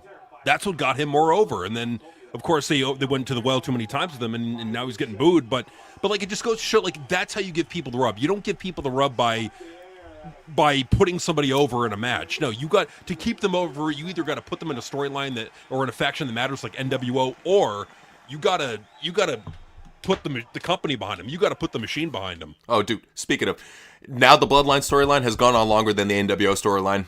It broke records. So check this shit out. The reason why the Bloodline originally worked under Vince McMahon is because of three things. It had the star power. It had a great leader in Roman Reigns, and you had a great talker in Paul Heyman. When you add those three together, you can add just about anything. You can even add a goofball mid-carder like Sami Zayn, and they made it work. When you have that much lightning in a bottle, that much factors going into a storyline, it's bound for success. Now you take a look at, let's say, The Vision. The Vision has no good storyline to it. All it's really got is star power, and it's got a good mouthpiece. It's got 2 out of 3. That's why it's not working. You tie it together with a good storyline to go with it, maybe you might have something, but you don't got nothing for them. You really don't, and like it's because there's talent in WWE right now that they could do better things with. If they were put in like different positions and like in certain factions or in used in certain ways, it could work better than the way it's working now. So I think the problem is partially the talent. Like there are talents there that don't need to be there, but then there's also talents that need to be brought in. So it's partially a talent problem, but like what you said, it's mostly a creative problem. It's mostly the team running things just either doesn't want to put the work in or they're so fucking stressed they can't. I would look at it like this way. If the person doesn't have potential, don't put the ball behind them. Because any good scout can tell potential right off the bat and tell if these guys put in their reps, whether it be matches, promos, segments, whatever. If they put in the reps, they're going to get better. That's just how you have to look at it. And you have to really invest in a lot of these guys that you have on your roster, especially the younger dudes. In a match like this, obviously, you don't want to put the title on Rusev because he's a jobber, which sucks because he's great talent. With Rey Mysterio, you don't want to put the title on him. He's already too old. He's not going to benefit from it. You don't want to give it to Dragon Lee because he's just literally a Rey clone, but with like the soul sucked out. I hate to say it, you gotta kind of give it to Ethan Titties Page because at least he's young. Yeah, I mean, he's basically fat young MJF. Might as well. I mean, you might as well with the guy. You might as well. And there's like, and if he got in shape, like if he actually trimmed up and put on muscle, I think you could probably take him more seriously. Potential. But to me, he's like a lesser Miz. But at the same time, for youth, you gotta kind of go with what like at the very least, I can see that Ethan, he's confident enough to cut a promo on his own. In the ring, he doesn't hurt other people. Does he have a solid identifiable character? No. Has he lost a lot of weight since the Indies? Yes. So he's been showing that he can take himself seriously in the gym. He's still young, man. I think he's like 31, 32? Yeah, he's still young. Yeah, 31, 32, somewhere around there. Okay. But yeah, so that kind of like ties in on an aside, man. If we're talking about like certain talents not working out, bringing certain talents in, I mean, Scarlett proved this Saturday that she could work a match. Nice. Like whatever reason Triple H had of not putting her in a match, that whatever reason that could be put to bed now. She can work a fucking match. I saw that clip. I saw that clip that you retweeted of her powerbombing that chick, and I was like, whoa, cool, good to see her again. Absolutely. And so that's the thing, man. It's like, I don't want this narrative that, TWP, all we do is shit on everything and we're negative. I'm tired of that narrative. Idiots. What I want is I want to help. I want to like take my brother as well. We want to take our years of experience watching wrestling, our creativity, and put it to use and create something that'll work better than what they're doing now. Because, and that's the thing, man. It's like, if you have and you know what, the creative team, they just got to put the effort in. True. At the end of the day, it comes down to effort. And I can understand if you're WWE and you're constantly booking shows, you're going to get fucking burnt out. And when you get burnt out, it's like you don't have the energy to give it your all. You can't put in an A+ effort when you're burned the fuck out. You can at most put in like a C- effort, And at the same time, it's not two people. They have a team of 40 writers. They can do rotating shifts. They can do even rotating head of booker roles. I mean, shit, if Triple H wants to take a week off, let Bruce step in. Yeah. I hate this notion that Triple H always has to fucking be there. When you have Bruce Pritchard, you have Jeremy Barash, you have two people that are used as filters. Because a lot of people don't know what Jeremy Brash did for TNA. He was basically like a Bruce Pritchard type role at one time. You have filters backstage that you can fucking use if Triple H wants to take a week off. And you still get the show done. I guarantee you if Triple H took a week off with Bruce or Jeremy at the helm, the show would be better. Guaranteed. The show would be better because at least you're keeping it fresh. Like that's the thing. It's like you're keeping it fresh. Triple H is and like as Triple H gets older, like he's not going to be able to put the effort in that he did when he was younger.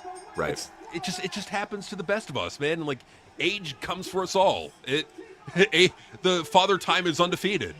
That it is, man.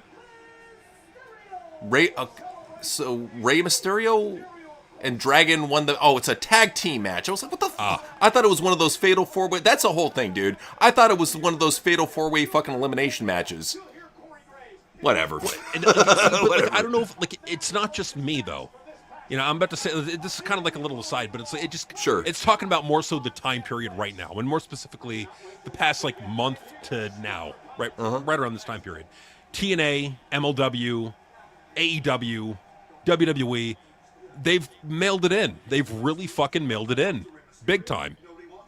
And a lot of it, I think, is just because they're not rotating creative teams. They're not preventing burnout. They're just fucking wallowing in it and giving the same old, like I said before, when mom cooks the hot dogs, dude, she's not trying anymore. That's how it is. Chapter 2 said Flesh into Gear demo. FTMFW, dude. And for those that don't know what we're talking about or doesn't know what he's talking about, CKY Volume 1, man. Yep. Amazing album. I used to play that shit so many times. And it's honestly, I think it's got one of the best flows to it until you get to that one weird song about the fucking the blowjob with the family member. That's fucking like I always skip that shit and I go right to Sarah's Mask. Oh yeah.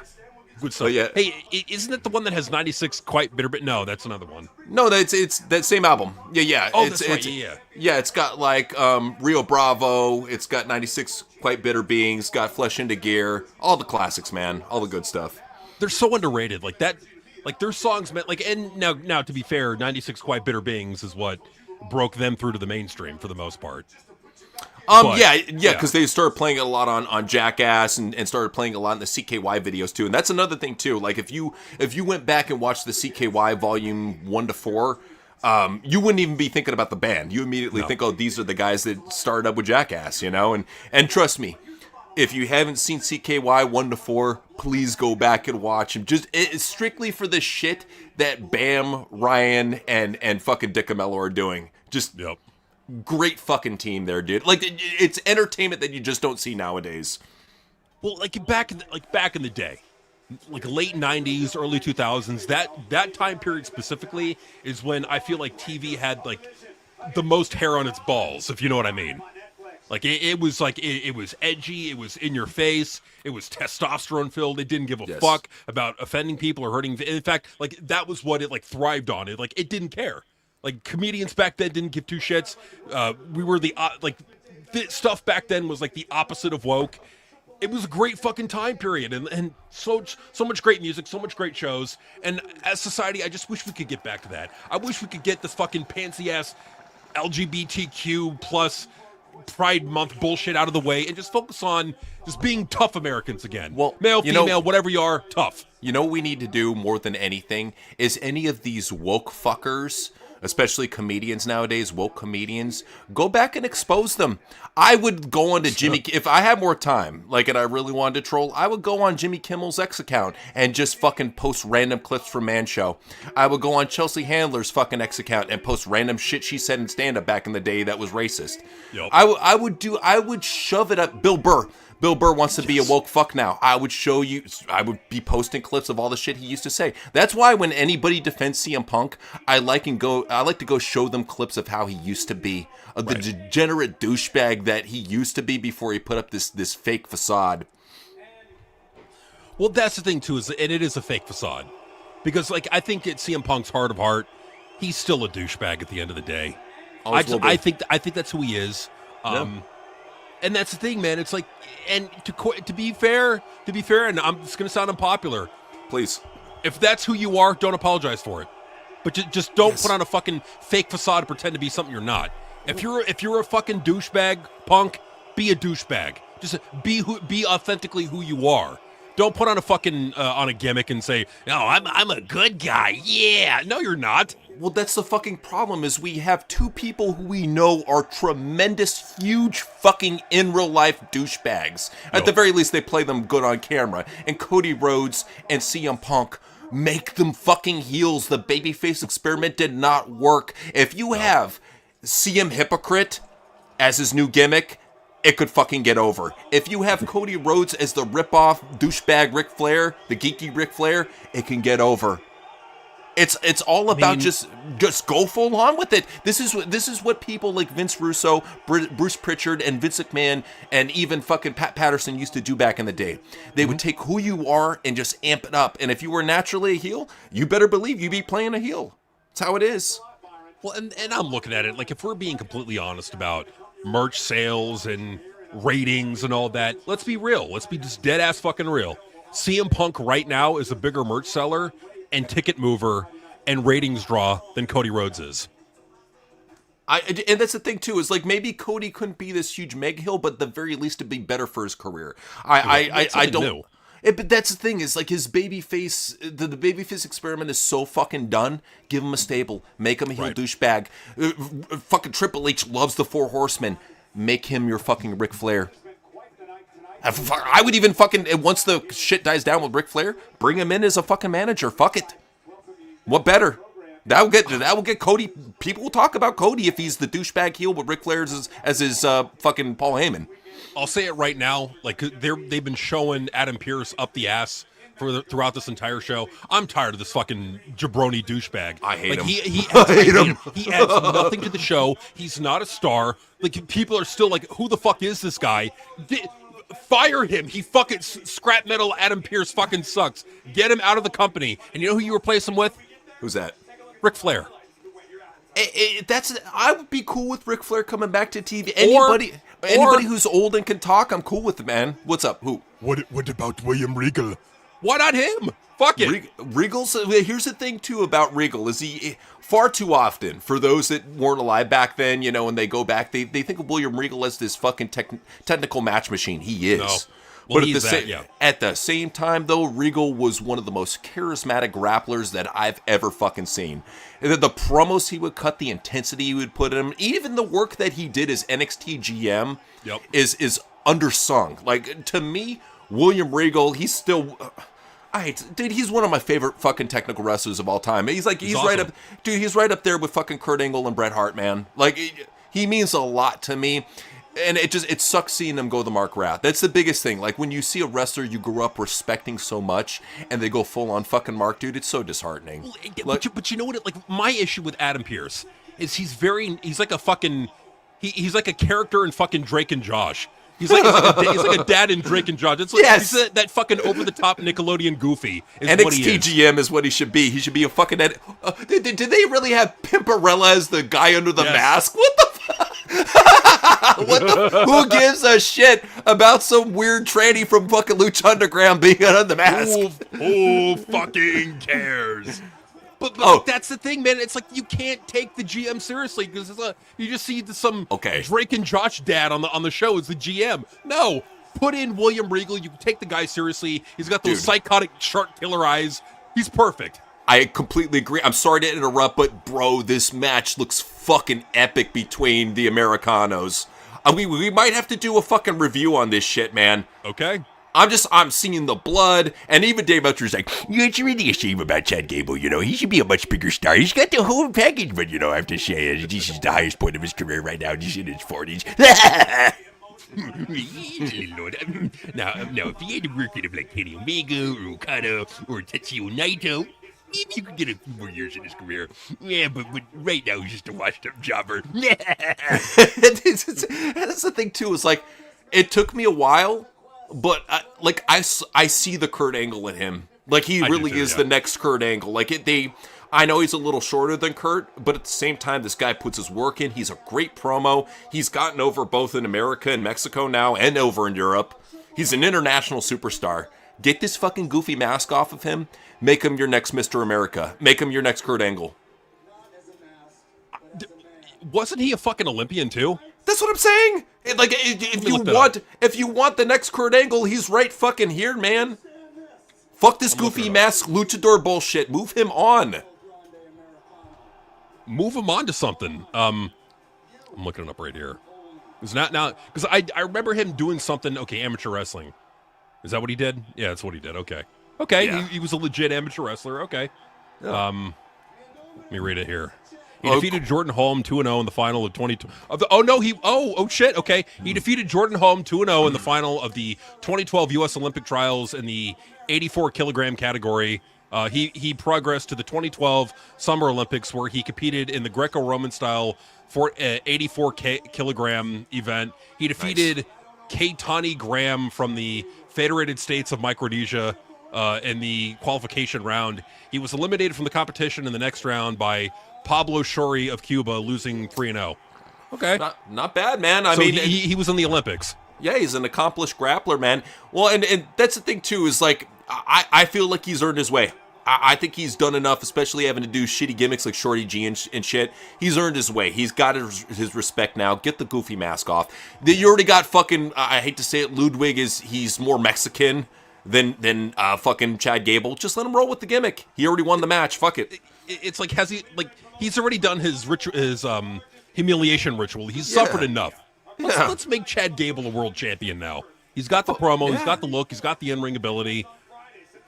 Fuck it, why not? He's a good dark horse contender. And can you imagine, too, like, the uproar on... Like, I think people would like it, but you better believe it would catch a lot of people off guard if somebody like Chad Gable beat Cody Rhodes for the title. I would love that. Me too. I would love that, but it would definitely get the internet talking. You can't deny that. Oh, they go crazy. Oh, I think I think in a good way, though. Honestly, I really feel that the fans are behind Chad Gable. They look past the whole fucking MAGA Christian allegations. He won them over with the fucking luchador bullshit. Oh, yeah, well, because he committed to it. Yeah. He committed. Okay, so this is a Queen of the Ring tournament match from Io Sky. She's pointing at herself, and the crowd couldn't give a shit less. Yeah, I don't care. Moms at sport clips when Rhea Jade on TV make LOLs. Okay, I gotta see the fucking clip of this shit. I gotta see the clip of this. Well, they're probably talking about how they look like roided up dudes with wigs on, if I had to guess. That's cool. Yeah, I need to see that fucking clip. That sounds good.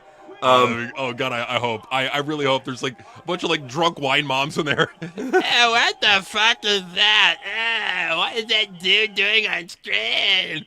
Hey, yo, if anybody has the link to that clip, go ahead and send that our way. We want to see that shit. Trent High was saying The Miz is a good example of successful in life. Beautiful wife and kids and no injuries. He is not into work rate and wants no worship either. He is one of the most humble, hardworking workhorses that WWE has ever had. I hope they never cut him. I would give him a lifetime contract. He's an excellent ambassador for WWE. Nothing but professional. Never has made WWE look bad. Nope. I can't say enough good things about The Miz. Like, we really need to do another top 10 on some other guy. Because he never lets us down. He doesn't say stupid shit on the internet. He literally just puts his head down, works, makes money, and fucking has an awesome family. Like, the guy he's fucking made, dude. You don't need to be a fucking main eventer in WWE to make it. He made it, dude. All right, so let me think in my fucked up, spiteful Triple H brain. Okay, all right. I hate him. I hate him. He thinks he's all hot shot with all this technology. Hey, he thinks he's so over. You know what I'll do? All right. Okay, the fancy clothes, the phones, the fucking... all that shit. Got an idea. We're gonna give him an Amish gimmick. He's gonna have to live in an Amish cult for the next 2 fucking years. Hey, are we... He won't be allowed to look at the camera. Are we gonna bring back Amish roadkill? Chickens! Chickens! No, Lars Sullivan. Chickens! Ruther dick, chicken dick. Yes. That means his fucking new fucking energy drink he shilled. Rooster dick energy. If you want to be a real cock in life, drink Ruther dick energy. He's like, cock-a-doodle-doo, motherfuckers. Tastes like chicken semen. So, honestly, you know what? Bring him back. Like, and if you have to humiliate the fuck out of him, do it. Make him Mitch Bennett. Do whatever you got to do. Bring him back. I think he suffered enough. Why is Roxanne wearing this bedazzled Gunther coat covering up her big butt? Like, it doesn't, like, wear like a tiny little jacket so you can show off the butt and thighs to the people, damn it. The Italians, they want to see the boobs and the butts. They want to see the curves. Come Yes. on, what are you doing? And you see Italian women, man, they got the curves. Show them what they want to see. They got those giant bazooms, bro. Bazooms. Va-va-voom. So yeah, it's she's coming out. I hope Roxanne wins this. I mean, that's the one. Unless Liv's in this, we'll see what happens. Isn't Julia in this match too? Maybe. That's another one right there. Yeah, Roxanne, I think. Yeah, she's cute, but let's really like get the goon side out for a minute. Yeah. She's legit. I think she's one of the futures of WWE. Like we talk about Tiffany being one of the futures. I'm gonna say it right now. Roxanne is definitely world championship material, and she's gonna be in a WrestleMania fucking post. Julia, okay, yeah, I think Roxanne's gonna be on a WrestleMania poster in a couple years. She's cute. She's got butt and hips, and she's talented in the ring. I mean, she's like, what more do you want? And she's young too. So like, what more do you want from her? Hey, isn't Julia? I agree with you, Bro, but isn't Julia like I gotta say? Doesn't she remind you of like Japanese Tekla? Now I know Tekla competed in Stardom, but I'm like, dude, like you got Japanese Tekla coming down here. She talks better English than Tekla. Maybe. Yeah. Maybe. Yeah. So hey, let's just get Julia drunk so she sounds like Tekla. Fuck it. What's up, bitches? Bitches! She's got that fucking Len Hart voice. I love it. We got the fucking like drunk Austrian hag voice. I love it. Yes. Oh yeah. They should honestly. How come she doesn't have a stupid bitches shirt? It would sell. It would sell, dude. You know the fucking the 800-pound neck pierce of the crowd to get their fucking 6XL fucking stupid bitches shirt. You know, you could see it. You could just like envision it in your head, and it would just materialize. Because it's AEW. Because why not? Well, and that's the thing. Woke nerds love the term bitches. So like, fucking just put it on a shirt. It'll sell, bro. Yeah, dude. I gotta say, Julia's looking like with that one fucking hair change. She's hot now. You know, and her outfit looks like the fucking, like, you know, when you see the outros for TWRP, it looks like the fucking Technicolor Scramble. I love it. I love it. Oh, Lash Legend number 4. Wow, dude, this match is fucking packed with future stars. Like, you want to hear TWRP put over fucking Raw? Okay, here you go, dude. All right. You know what? It had a really slow start. I mean, by slow start, I mean like the first promo of the show went for over 20 fucking minutes. Yeah. Nah. Bouncing. Look at those chocolate titties. Look at them bounce. Oh, dude, have you seen? Yes. She's a little bit of a big girl, but have you seen Enzo's girlfriend? Yes, I have. Damn. Fucking like one of her tits is bigger than all of him. Dude, she's she's fucking rocking around some fucking all natural pea cups. And fucking like vlogging for him and shit. Good for him, man. I'm glad Enzo probably, you know what he probably does? He gets to the top of the fucking banister and dives off into those fucking giant waterbed titties and fucking probably swims a couple laps. Just saying. I'm swimming laps in her fucking waterbed titties. I use my girlfriend's titties as a moon bounce. How you doing? How you doing? Because Enzo, he's got charisma. I mean, shit, he's proof that if you're a little dude with personality, you can get the women, man. Yeah. I mean, he does look like a Jersey crackhead, but you know what? He's got the charisma, and that's what you need to get the bitches. And that's what I like, is he has a very unique look. It's like, what if I take a Jersey crackhead, mix it with the rooster, and put it in cheetah print? How you doing? Works. I love it. I love it. I look like a retarded rooster from New Jersey, but so fucking what? Because I got the charisma. How you doing? Can you imagine him, though? Like, I'm telling you, I can imagine it like this fucking Looney Tunes version of him as the little fucking squeaky chicken, and then Big Cass is the big fucking, like, foghorn, leghorn rooster that just folds his arms. But I don't know what it is with Enzo, but he's got, like, one eye that's, like, bugged out, and, like, the other one is, like, normal. I love it. How you doing? I love it. God, it reminds me of the fucking teacher from Daria. It's great. It's awesome. Okay, I hate to say it, but how is Julia, in like a fucking less than a year in the company, already making Io Sky look like a fucking retarded, useless douchebag? Because she's not overhyped. She had to actually earn it. Like Io Sky, she had a couple banger matches at TakeOver, and then the fans haven't stopped jerking off to her. You know That's this what it match. was. Oh, I agree with you, but you know this match can completely go the most fucked up way by Io Sky winning it when he can fucking put it on one of the future stars. Like, that's the thing. I would be fine with Roxanne, Julia, or Lash Legend winning. Oh, But yeah. you know that if fucking Io's in a match, let's have Io win. She needs the rub. Yeah, she doesn't get enough rub from my big ass nose. She needs more nose rub. By the rub, I mean my dick. Or, my nose up against her clit, either way, I'm gonna give her the rub, The love rub. Shit. Look how Damn, fucking... Julia, I'm sorry, look how fucking strong Lash Legend is. Picks up Io Sky for a power bomb, flips her up to her shoulders, then grabs Roxanne, picks them both up, no problem, and then Julia fucking kicks them both up. Like, she's a strong fucking bitch, damn. I'm sorry. She is. Dude, Julia looks so, like, granted she does look like a Japanese Gwen Stefani, but she looks so much better with her hair like this. She's a star, bro. That's the one Yeah. thing that I can say about Julia immediately is, and this goes with Asuka. Like, this is why we were really high on Asuka back in the day. Just because you can't talk English is not a barrier. If No. you have physical charisma and you have confidence in yourself, like Julia does, sky's the limit. She's Look at young. Asuka. Exactly. She's young. She's not injury prone. I think Julia has a high upside, and I love it how she's got that tan going now, got the blonde hair. She's got a unique look. I mean, sure, she kind of looks like Tekla, but nobody knows who Tekla is. Good point. She's making it work. Well, what is the Japanese, like, Gwaru, I think is what it's called? Yeah, I think it's called Gwaru, but It's like their version of, like, a bimbo, you know?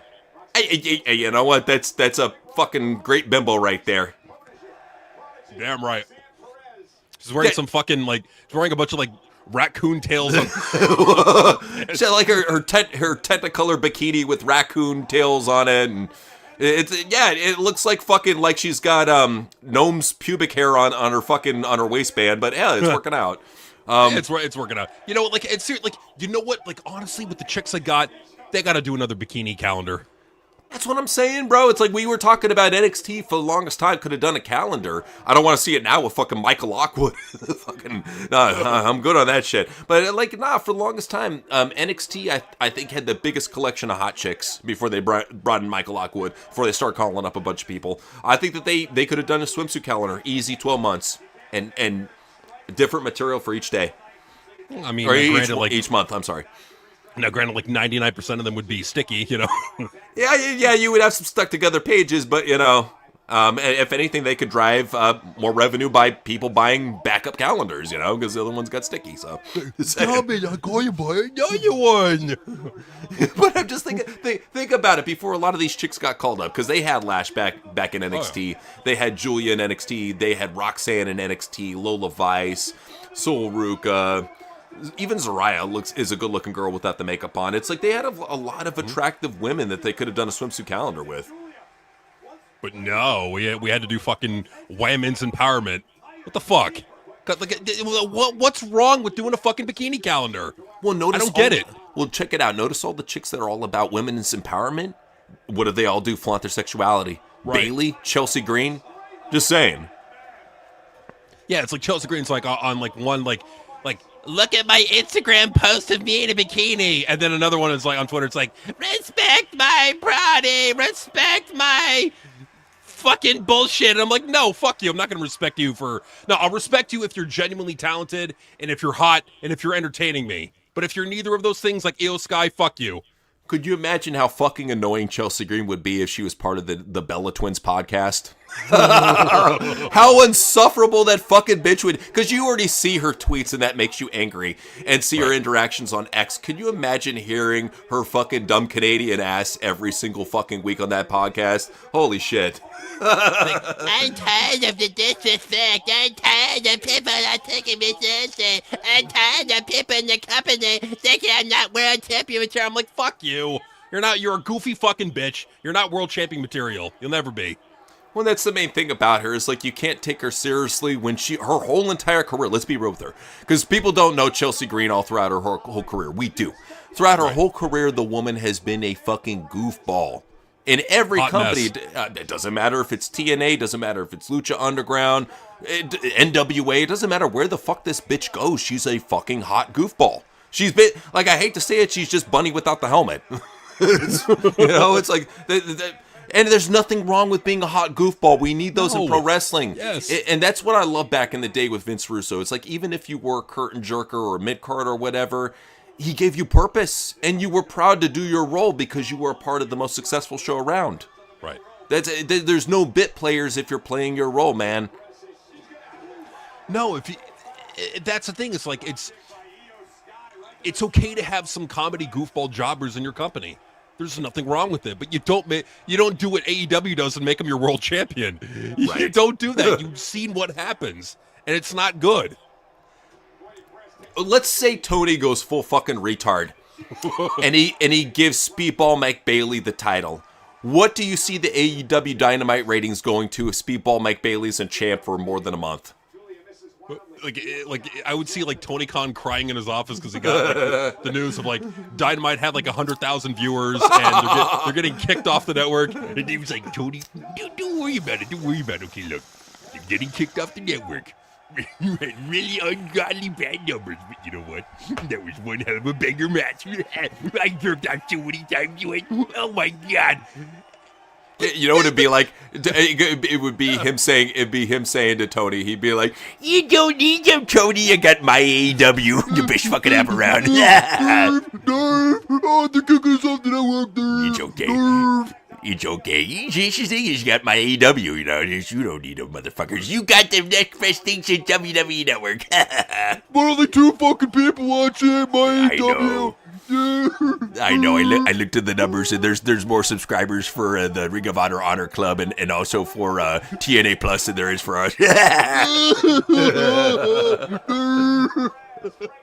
"Do you That's think what would happen. Dude, it would get to the point where Triple H and Tony Khan have like a voice conference with each other. It's nothing but them crying for 10 minutes straight. What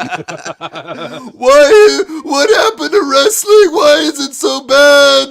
I thought it was giving the fans bangers. I know, Triple H, what the fuck happened? What the fuck? Wrestling's dying and it's not because of us at all.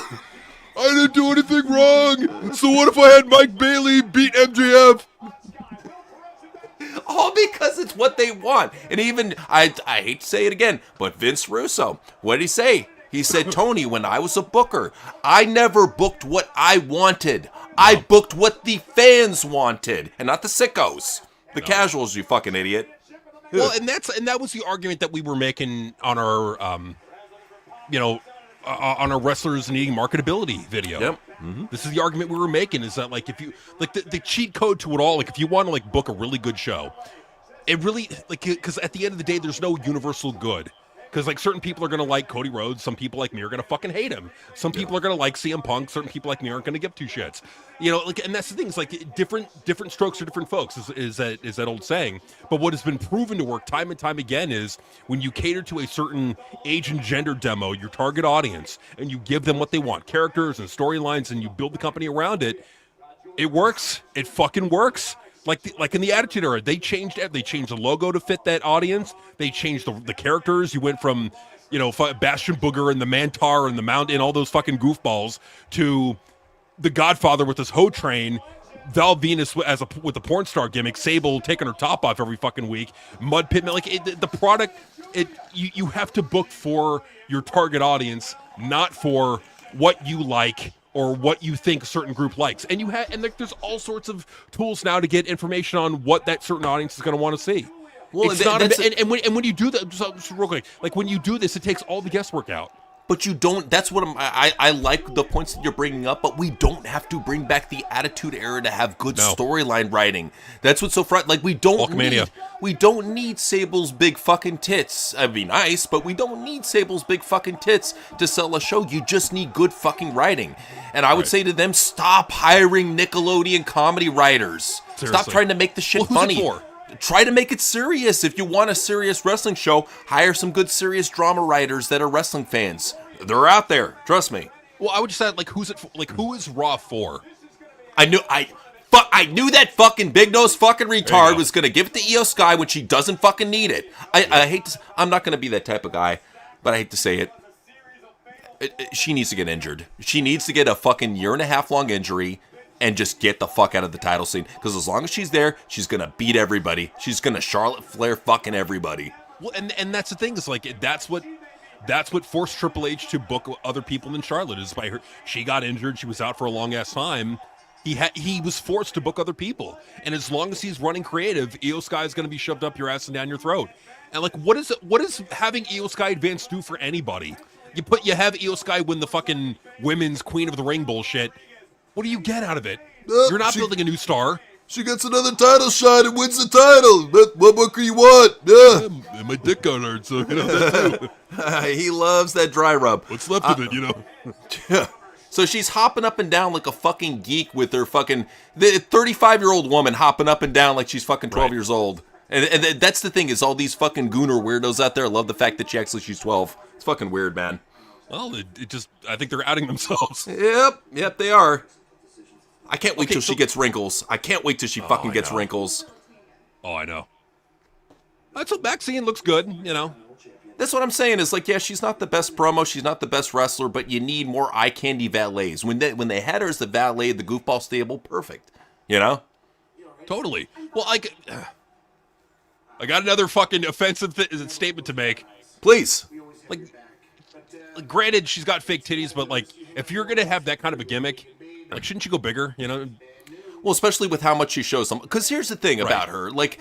She's very much got a vibe of like a Stacy Keibler, you know, tall, hot blonde, you know?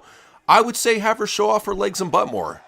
Like, especially if it's a tall, like fucking like Russian supermodel looking chick like her. Have her show off her boobs and leg. I'm sorry, her butts and leg. Legs and butts, jeez. Well, see, okay, so I got another gripe with Raw, and I think this makes a lot of sense.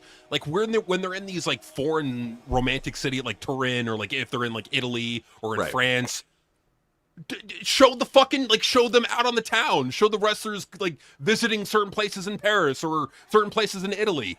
Like, you're there. Why not do it? Like, is it just the amount of effort that you want to put in? Like, I don't get it. I'm afraid that some immigrants are gonna rob the camera crew and take their shit. You're probably right. I'm just saying. They shake Cody Rhodes on the way to the arena. That's what I'm thinking. I'm thinking Triple H knows that Italy's not what it used to be. You know, a lot of these, especially in Europe, these European areas, they're not what they used to be, and they don't. Like, it'd be, you're going into everything looks like Italy, but then you see people getting robbed and fucking... it's not what it used to be, man. And you know what I love? Like, even with like in Canada. Right. It's like, even Justin Trudeau, he had to come out and say, yeah, the whole immigration thing, we gotta let too many in. Yeah. Well, it got to the point where pretty much Canada is now little Pakistan. Let's be real. I love Canada. I respect a lot of Canada.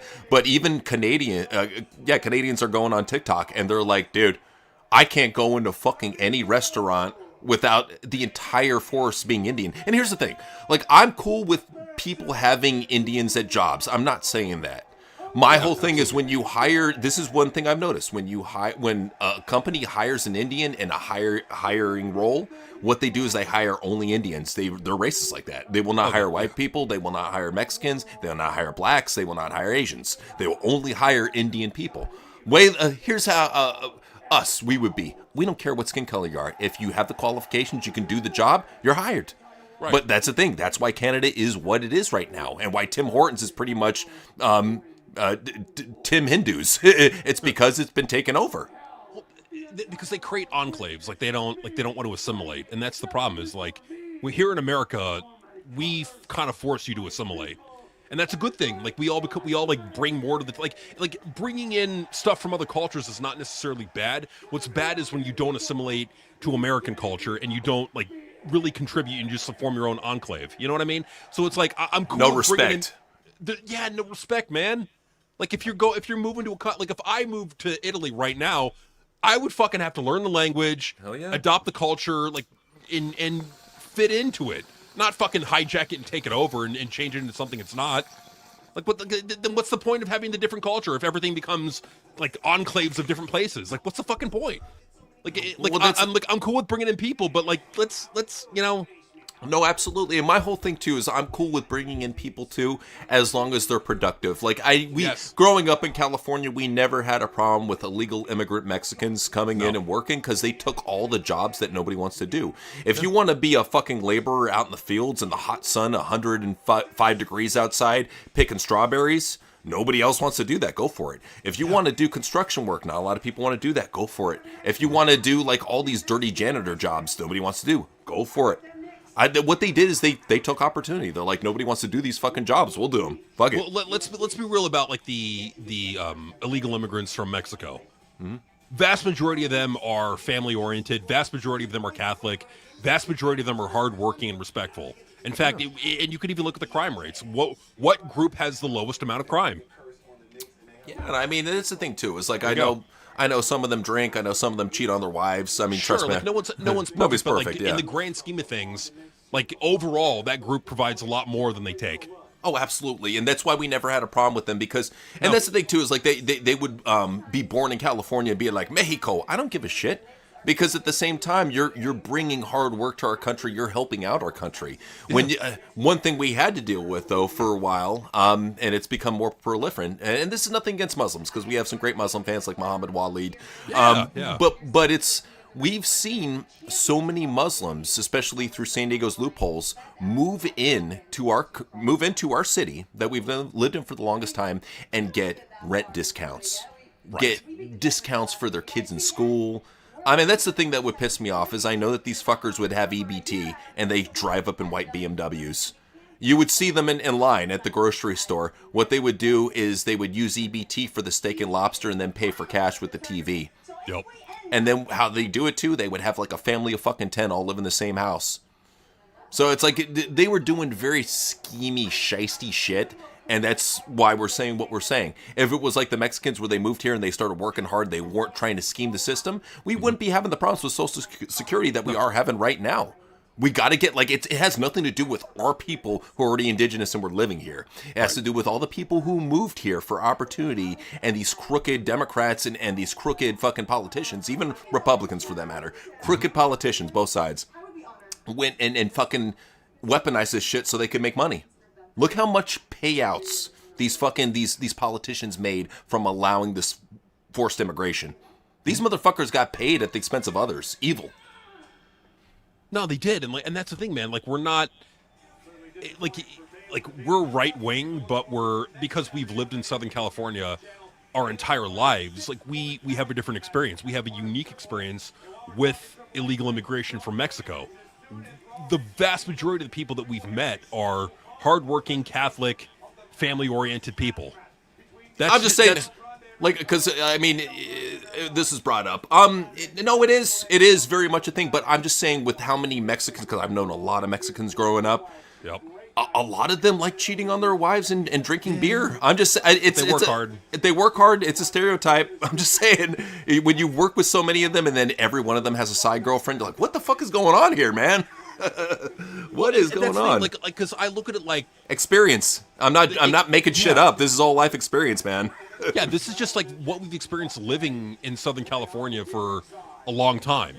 Right. Like we know what the fuck we're talking about. It's like I get like people from the East Coast and want to have an opinion on it. I hear you, man.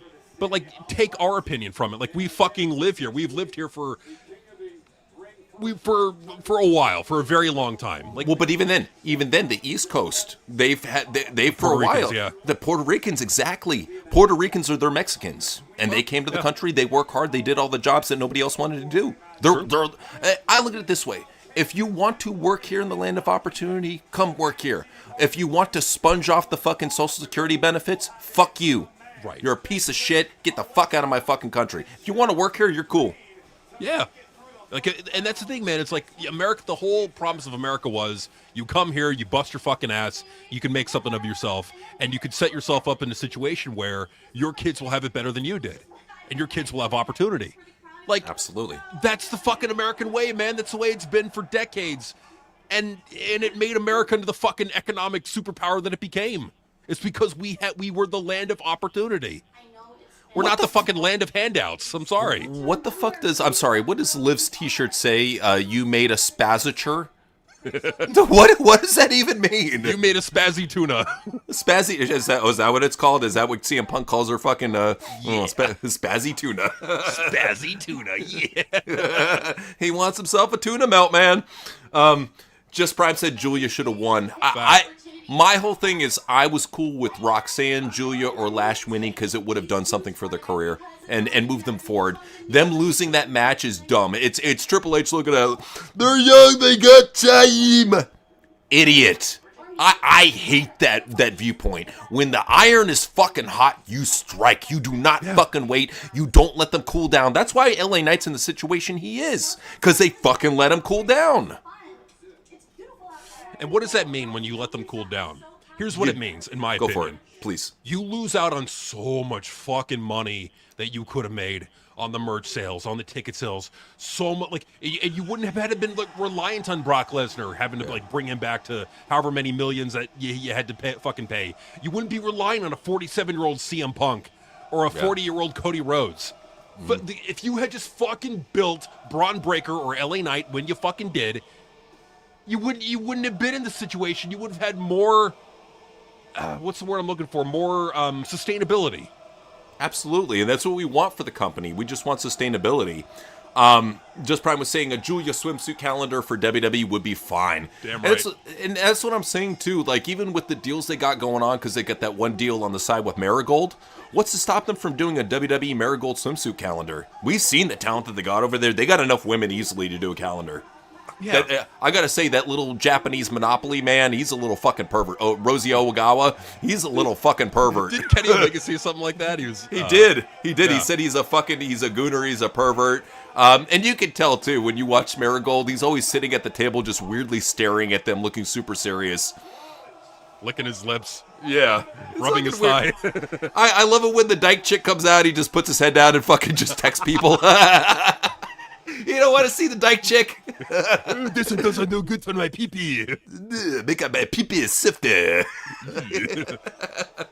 So Just Brian was saying Julia over Io Sky 100%. Yes. And this is what really frustrates me about modern wrestling fans. They'll judge a Triple H push as a metric of whether a person is a star or not. Which is really fucking stupid in my opinion, because Seth Rollins is a blown-out fucking mid-carder. He's not a superstar, yet he's been shoved down our throat like a main eventer. Cody Rhodes, blown-out mid-carder, shoved down our throat like a main eventer. That's the big thing. Like, the pushes do not fucking matter. No. Because in the right company, like a guy like Cross would be one of the biggest stars in pro wrestling. He would. Scarlett Bordeaux would be one of the biggest female stars in pro wrestling. Mm-hmm. It's so frustrating when you see the talent out there, man. Go for it. Let me look it up because I want to get the actual number. But I remember she had some match in Mexico and it had like 100 million views or something on YouTube.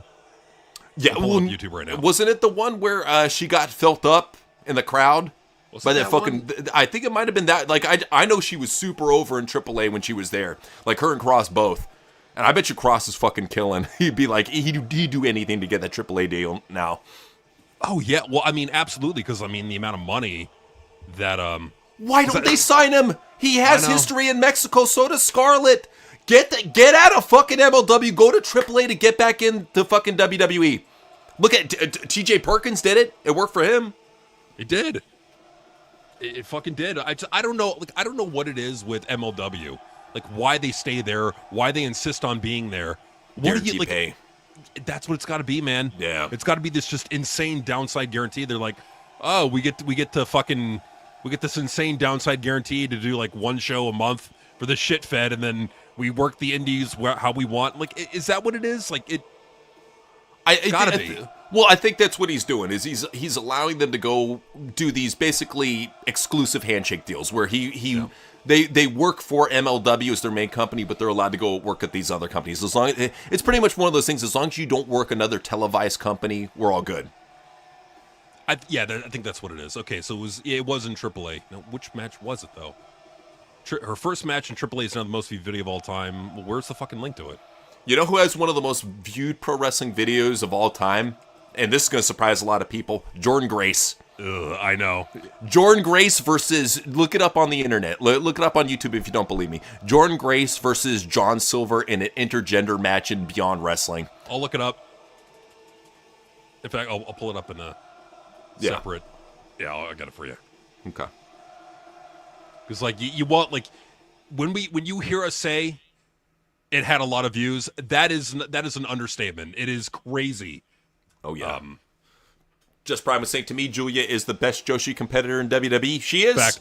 I don't even think that's an argument. With our experience and who we've seen come through, Julia blows away Io Sky. She blows away Kari Sane. And I hate to say this, it's going to piss some people off. She's better than Asuka because she's younger. Mm-hmm. Well, there's more upside. There's more upside with her. Yeah. Okay, so I got the match at Beyond Wrestling. Okay. How many views do you think it has? When I last checked, it was over. I'm not going to say the amount, but I will say. Let me say right now. I'm going to say it's probably at 200 million views. Okay, well, it's not that high, but it's at 28 million views. Oh shit, 28 million. Okay, still fucking It's insane. still a lot. Insane for an independent promotion. Well, that was insane. But let me pull up Jordan or Scarlett Bordeaux's. Okay, so one of them here has 35 million. Scarlett Bordeaux debut at Rockstar's AAA Lucha Libre Worldwide. Like one of them had like 100 million. It was fucking crazy. This is a big problem. Ninja Robin said one of the most underrated aspects of wrestling is voice, especially when you're cutting a promo. Absolutely. Yes. And this is what we've noticed ever since Dusty Rhodes passed away, is Dusty was so good at being a good promo coach, because he's one of the best promo cutters of all time. But he was so good at not only getting these people to get comfortable in front of the microphone and be who they are, but he was so good at identifying who they were as a person. And I think that he was really good at expanding their pluses and minimizing their weaknesses. Ever since Dusty passed away, we haven't had a good vocal promo coach. You would think it'd be Shawn Michaels, but Shawn's busy doing other shit. I don't know if he's fucking gooning out in the locker room. I don't know what the fuck he's doing, but he's not teaching these women promos. That they need, I hate to say it, that's one of the good things about bringing in Enzo. If Enzo has a dual role where he's on-screen competitor, but he's also coaching people in the back, that would benefit them tremendously. Because I've seen the videos that, like, mainly from his girlfriend. She's got a little vlog that she does on Enzo. This guy, before all the shows, is getting with the talents, running segments with them before he even runs his own shit. Right. Like, the experience this man has, if they use him in the right aspect in NXT as a jack of all trades, they could really do something. I think he's... Who better of a fucking promo coach than Enzo Amore right now in NXT? None, if we're being real. That's what I'm saying. Like that's like the only one who maybe could be better would be like CM Punk, maybe. Well, my whole thing about CM Punk is he's so detached from who he is. Enzo is just on the spot, always entertaining, can talk about fucking UFOs and Cheetos, and he's amazing. You know, it's like he literally talk about fucking anything. Like with Punk has to be tuned into his gimmick, I think, because we've seen some mailed-in Punk promos. I don't think I've ever seen a mailed-in Enzo promo. I'm really starting to think I don't think I've seen a mailed-in Enzo promo. Because like Enzo's promos they're almost always like energy filled, improv. Yep. Yeah, like they're never really mailed in. They're always like, you know, how's it going? I'm Enzo Amore. You know, I'm gonna drop some fucking sick ass promos on you, like something like that. You know, like he's always delivering at a high level. Like he there's no lower gear for him than third gear. He's always in third gear. With Cody, I'm sorry, with CM Punk, I get the feeling that he writes shit down on note cards and rehearses it in front of a mirror. With Enzo, he literally just turns on the camera. That's Enzo. You know? Well, look who it is. You know, like all that shit. Like he's so good at that. All right, so now what they're doing is they're doing this match between Braun Breaker and Seth Rollins. There's a non-zero chance that Seth Rollins is going to break down and get injured again, which honestly, for the rest of the roster, wouldn't be the worst thing to happen. No, not at all. It would suck for him, but he's already had enough. Well, the main thing is, if Triple H weren't the filter, this guy would have been gone right by now because of his injury history. Like, I really feel like he would have taken that TNA deal back in the day, and he would have been like a TNA mainstay. It just, with Seth, you can't rely upon him being the top guy. You can't, that's the way it is. Because he's constantly, as he's getting older, he's getting more and more injured. He's getting more, like, what are you getting out of him? Are you getting good promos? No. Are you getting anything exciting? No. It's just Seth Rollins, the work rate guy. Great. Well, that's the thing too. Is like he's not even like a good baby face. At the very least, if you're gonna play Seth Rollins off, he needs to be that like fucking just. He needs to be a cult leader. I think that's when he was at his best. When he was doing the whole cult leader bullshit back in the day with Austin Theory and fucking Rey Mysterio's daughter. You know, when he was and fucking Buddy Murphy. When he's doing that shit, I think it worked out for him, man. For sure. He needs to be a heel. You can't take him seriously as a babyface. No. He should never be a babyface under any sort, like, because they've tried before and it just doesn't work. No one cares. No, like, yeah, for him, exactly. And he's such a fucking whiny douchebag. He's always whining about what people are saying about him. I'm like, you know what, you fucking soft bitch. You know what? Let's just make you a heel. Let's make you a male Karen. How about that? Let's make that your gimmick. Well, that's what I'm saying. For all these whiny fucking crybaby bitches that don't even try to be a character, right. might as well just go full heel with them. At least that way the whining makes sense as part of the character, you know? Absolutely. At least that way it makes sense. Yeah. Whereas with what they're doing with Seth now, it's just boring, you know? Totally. Well, especially trying to play him out as this good guy teaming with the Street Profits. There's no connection there. There's no chemistry. Like, that's the main thing, is like, we can tell chemistry right off the bat. There's no chemistry with Seth Rollins, Joe Henry, and the fucking Street Profits. It's the most random thrown together bullshit I've ever fucking seen. I read that. Oh, no, yeah. So Bulls and Air says, storyline idea. Punk goes around the locker room asking if anyone's seen his wiener. He dropped it somewhere. Detachable penis. Bam, bam, bam, bam, bam, bam. Hey guys, look, have any of you guys seen my wiener? It's not little, it's big, you fucking assholes. Yeah, it's got a cool tattoo on the head. Yeah, find my fucking dick or I'll kick your ass. Oh, I think I saw it over at the catering table. I thought it was a cocktail wiener, and I ate it because I'm a thick boy. You ate my dick, you motherfucker. I'm gonna fucking kill you. Yeah, with these badass bare MMA hands. Yeah. Oh, it tasted like 5-star work rate. Puke it out now or I'll kick your ass. Well, unfortunately, it's too far down the line. I'm gonna have to poop it out.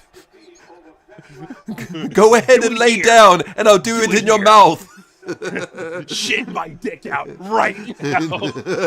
Or I'll kick your ass. Oh, You got what could be Roxanne done? with their pom-poms. Yeah. Shit out his dick. We need Daddy's dick back. Hurry up. I need it back now. Hurry up, big boy. It's like that one scene from Slam and Salmon where he eats the fucking ring inside the brownie. You better shit that shit out real quick. Take some laxatives or something.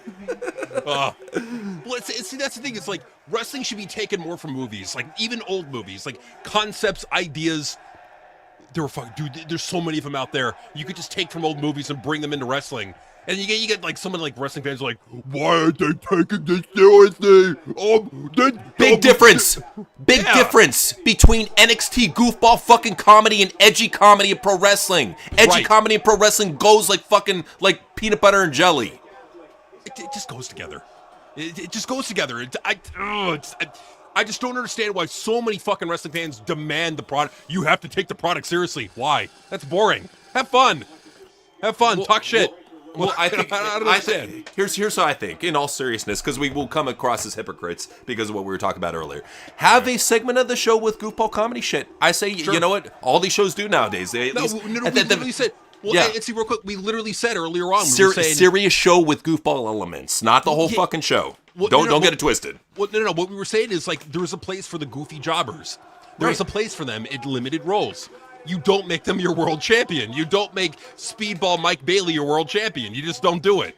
But here's the have thing: them on the show in like goofy segments. Like, what's wrong with that?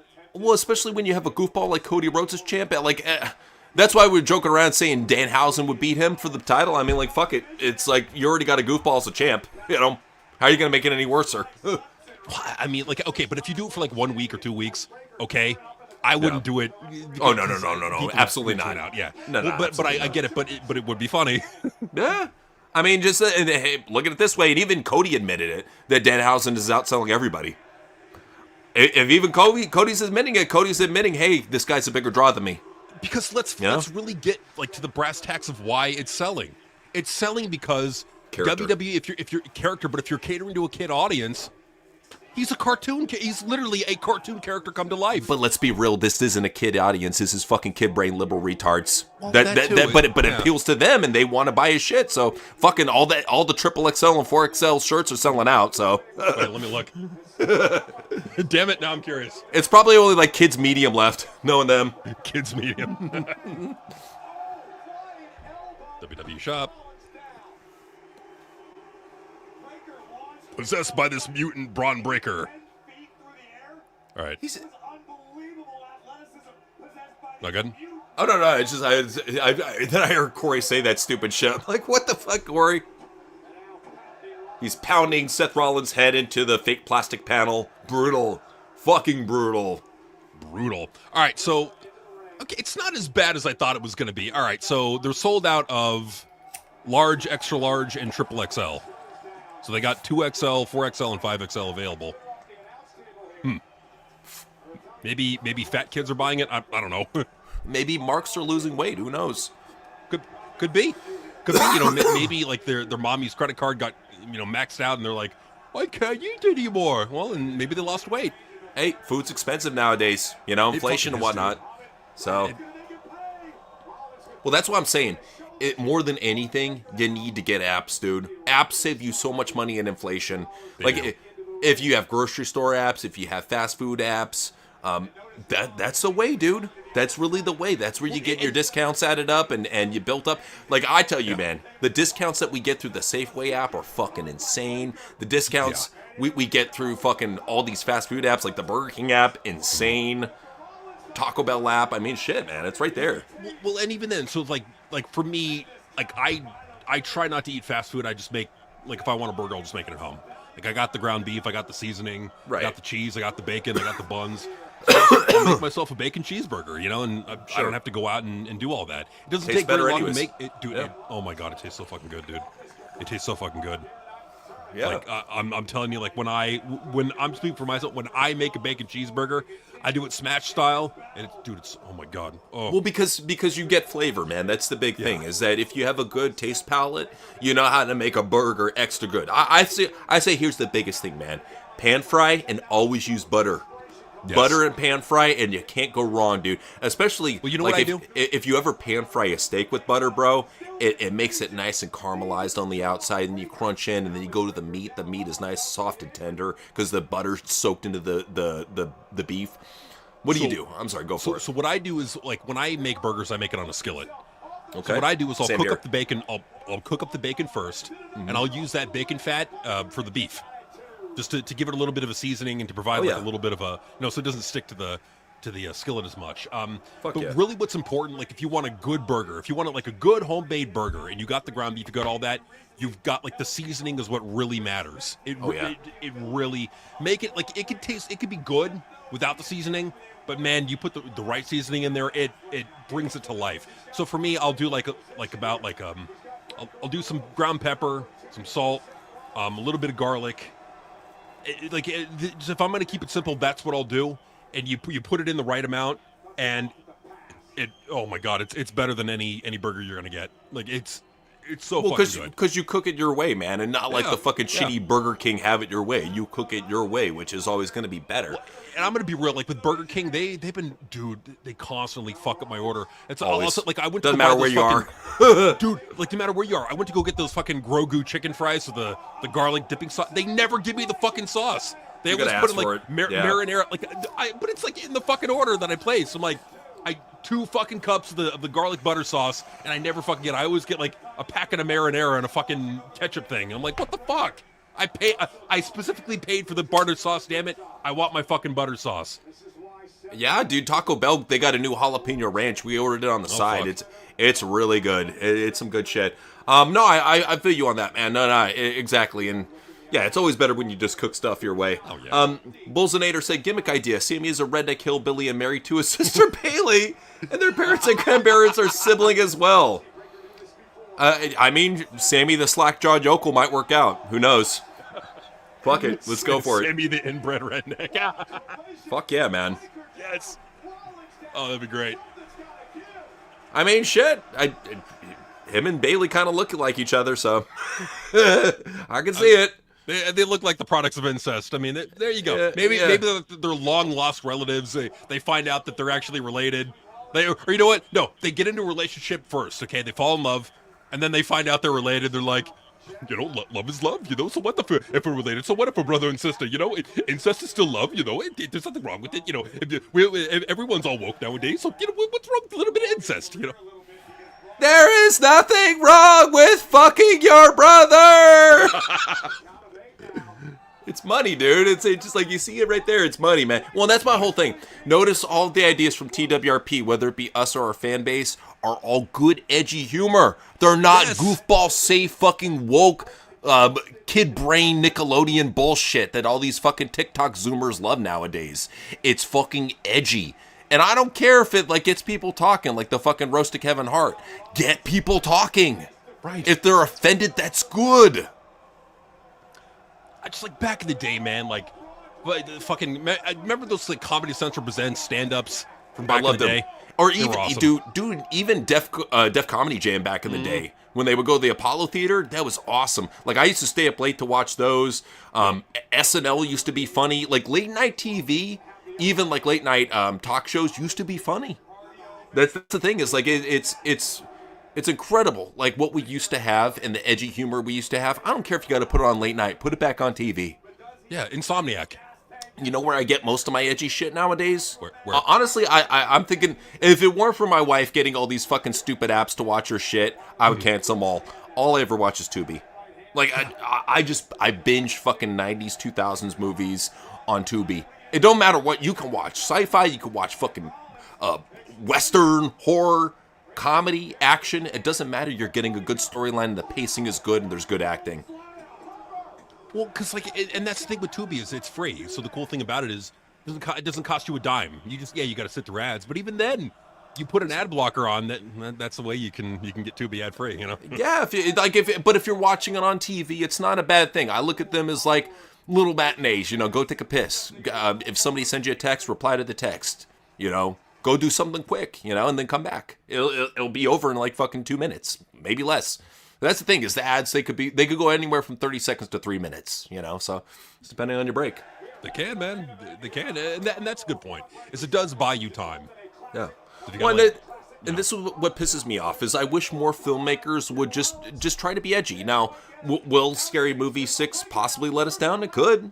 I'm not going to say for sure that it would, but with everything coming out nowadays, you got to kind of be skeptical, and it's all right to be skeptical. Well, I would love it if it's good. Same thing with Jackass. Well, yeah, and I would say to Gen Z who gets offended, I'm you know what, back in the day, that was the point. The point was that we're going to be offensive. We're going to be edgy and over the top. Just fuck it. It's comedy. It's not meant to be taken seriously and get seriously offended at. That's the whole fucking point. Is it's offensive. Well, so what? So what if we have offensive comedy? And that's why I'm so glad that they did the roast of Kevin Hart on Netflix. Because what they did is they took the roast, and most people, they don't watch Kill Tony. They don't keep up with the roasts, or even the Comedy Central roast for that matter. But when they did that on Netflix, that brought it out to a whole new fucking scope of people out there that saw offensive comedy for the first time in this woke generation. And they couldn't stop talking about shit to be offended by. I mean, Chelsea Handler's they couldn't stop saying that I was a slut and I look old and ugly. It's what the fuck? It's what else do you want them to talk about? You have no character other than I'm a dumb slut and I sleep with people. Okay, great. Was she ever funny? Never. That's the thing. It's at least we can give credit to people like Janine Garofalo, Sure, and fucking Sarah Silverman, Yep.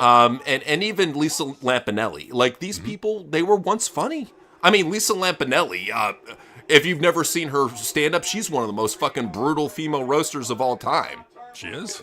And people don't know that there are good female comedians out there, but a lot Kathleen of Madigan's another good one. no, there's some good talent, but a lot of it nowadays is, yeah, my pussy, Right. yeah, my pussy, yeah, woo, my pussy, and I fuck dudes all the time, and I drink and I party, woo. That's every fucking female comedian now. Well, and Tina Fey, I'm sorry, that's another one. Yeah. Thank you. Yeah. Well, and they think, well, guys do that, so can't wait. And I'm bitch, guys don't fucking do it. That's not their entire setup. It's about their dick. No, It's guys. not. It's not. No, that's not their entire fucking setup. And if it is, they're some fucking no-name comedian you never heard of. Well, that's like you literally do not see guys go out and talk about their dick. They talk about real life, and that's what I like about the guy comedians. They'll talk about life experiences. It's not just I'm an empowered liberal dumb whore and I fuck dudes and drink and get retarded. Woo! There's context. There's a story behind it. But even with like comedians like Matt Rife, where he really does delve into that. Mm-hmm. He still makes it funny. He still like finds like new ways to look at it and to like really like make it more about the people in attendance. That like what he does that I do like is he gets the audience involved. Like he's very his setup is very interactive, and that's a good thing. So yeah, he's a good comedian. But when he does it, he gets the crowd involved, and it's not the same fucking rehashed joke. I almost feel like it's something new every time, and so like that's cool. Like that's a good thing. And look, comedians recycle their sets all the time. Look, George Carlin did this all the time. There's nothing wrong with it. However, I feel like I kind of need to learn something coming out of it. You know what I mean? Well, Kevin Hart, my dick, you know. Oh, no, totally. And Kevin Hart always had a reputation for kind of stealing jokes left and right. We literally saw it happen in live time when he stole one of Tony's jokes for his fucking end monologue. So I'm just saying, it's like, you see them do it. I mean, fucking, who was the guy? Carlos Mencia. Carlos Mencia. Joe Rogan called him out live on stage for stealing other people's shit. And then there was that one story about fucking, who's that one motherfucker with the gray hair? George Perez. What's that name? Yeah, George Lopez. Lopez. Yeah. I'm sorry, George Lopez called him out and said, and like fucking choked him and said, "Stop stealing my shit, motherfucker." And they even South Park fucking clowned on him and said that he had no dick and he pisses in a bag. They fuck with him good. I love that. Like this thing is like he's all like fucked up, bleeding. He's like, "I got no dick. I piss in a bag." And then he's all like trying to act like it's funny, and he had a joke. He's like, "That was so funny, guys. LOL." You know, he's crying. It's like, come on, dude. Yeah, like whatever happened to that guy?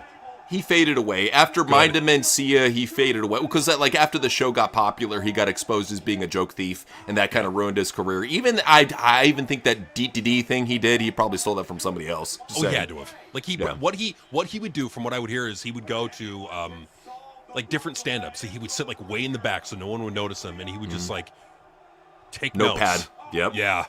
Yeah. He's fucking shark, dude. Well, and what sucks about that is like these comedians, like that's their setup, man. Like they put a lot of effort into their jokes, into formulating it and like writing it all down and practicing it and getting it, you know, squared away and good. And yet this motherfucker comes around and just steals their fucking joke. And we're not talking like big name comedians. Like no, he was stealing jokes from a lot of like up and coming struggling comedians. Which is the most fucked up shit you can do, especially when you already have a platform too. And not like that's the great thing is there are a lot of good original comedians out there. Like I've been watching a couple of the Kill Tony specials because they show off a lot of independent comedians out there. And I love this one fucking old fat dude. He looked like he could be on a registry, but he comes up and he's like, "I wanted to take a trip to France, so I took mushrooms and watched Ratatouille." That's great, dude. Yeah. Okay. He didn't have to talk about his dick. He was able to. He was talking about getting high and watching Ratatouille. Okay, so there you go. Bolsonator was saying, gimmick idea, Braun Strowman is a furry. Great. If they could get a suit big enough. He thinks he's a polar bear and goes around eating the entire locker room, but he tries to get with Nia Jax. And that's where Nia gets him. Yeah, I do their story there. That is, it's power-packed, it's loaded, it's ready to go. Could you imagine Braun Strowman in a bear costume, just like biting people? Well, considering the gay shit he's done before, like, I don't know if you remember the video of him in a fucking Speedo. "Happy birthday, Mr. President." Oh, dude. Well, okay, there was that one, and then the one of him in the Wonder Woman costume. There was that one, and then remember the one where he's fucking, like, him and Simon Mudati. Hey, what was that motherfucker's name in WWE? Mojo Rawley. Him and Mojo Rawley were taking, like, some fucking shower in the street. Like, yeah, he can't hide it. That's just how he is. You know what? If you can't hide it, just be who you are, Queen. Live your truth. Yeah, just have him be a big queen, man. Have him join RuPaul's Drag Race, man. He could probably reinvigorate his career. Saying him and Lars Suckerman. There you go. Hell yeah, that's what I'm saying. Well, and he's got his own reality show right now. It's I would say bring in Lars Suckerman, dude. Start doing gay shit on the eating show. Fuck it. Yeah, because like with him, like, I get why Velveteen Boy Cream had to fucking leave. Okay, I get why he had to leave. He was doing some groomer shit, right? Right. The pictures are out there, allegations are out there. At least those are what the allegations are. With Lars Sullivan, like, he was just guilty of being in a gay porn once. He made a really bad life decision. I don't think it should fucking, ruin his entire career, and he has to, like, live on the street eating out of dumpsters and sucking bum dick. I mean, no, like bring him back. Like, what are we doing? Hey, if anything, give him a gimmick where he starts cyber stalking women wrestlers on social media and saying, "I'm trying to scare them by throwing out." Remember, he was hitting up the female influencers and fucking just sending them weird rape jokes and shit. I say make that his WWE gimmick. Bring him back as a social media stalker. Or better yet, like, if you want to get the fucking psycho SGWs to feel bad for him, just say, I was in the closet. I was too scared to admit who I was. It won't work. It won't work because that's the thing. Like that's the thing is he, like, even the gay fans online talk shit about him. He needs to go full trans. That's the only thing that's going to save his career. I think, honestly, for all these fucking weird gooners out there, if you fucked your career up and you going gay ain't enough, go full trans. Just put a wig on. Keep the beard. Fuck it. Fuck it. That's what I'm saying. Like, cause dude, that nowadays, literally all you have to fucking do is put on some fucking like what is it? Stupid ass fucking rainbow wig, some horns, some weird ass makeup, and then you're set. You could read to fucking a library for kids. You're set. So, is that how Michael Lockwood got in the business? I think so. Just saying. I hit rock bottom and then I realized if I come out as a woman, they'll hire me. And I was right. And that's the thing too. It's like I will say I can tell Michael Lockwood has a pussy.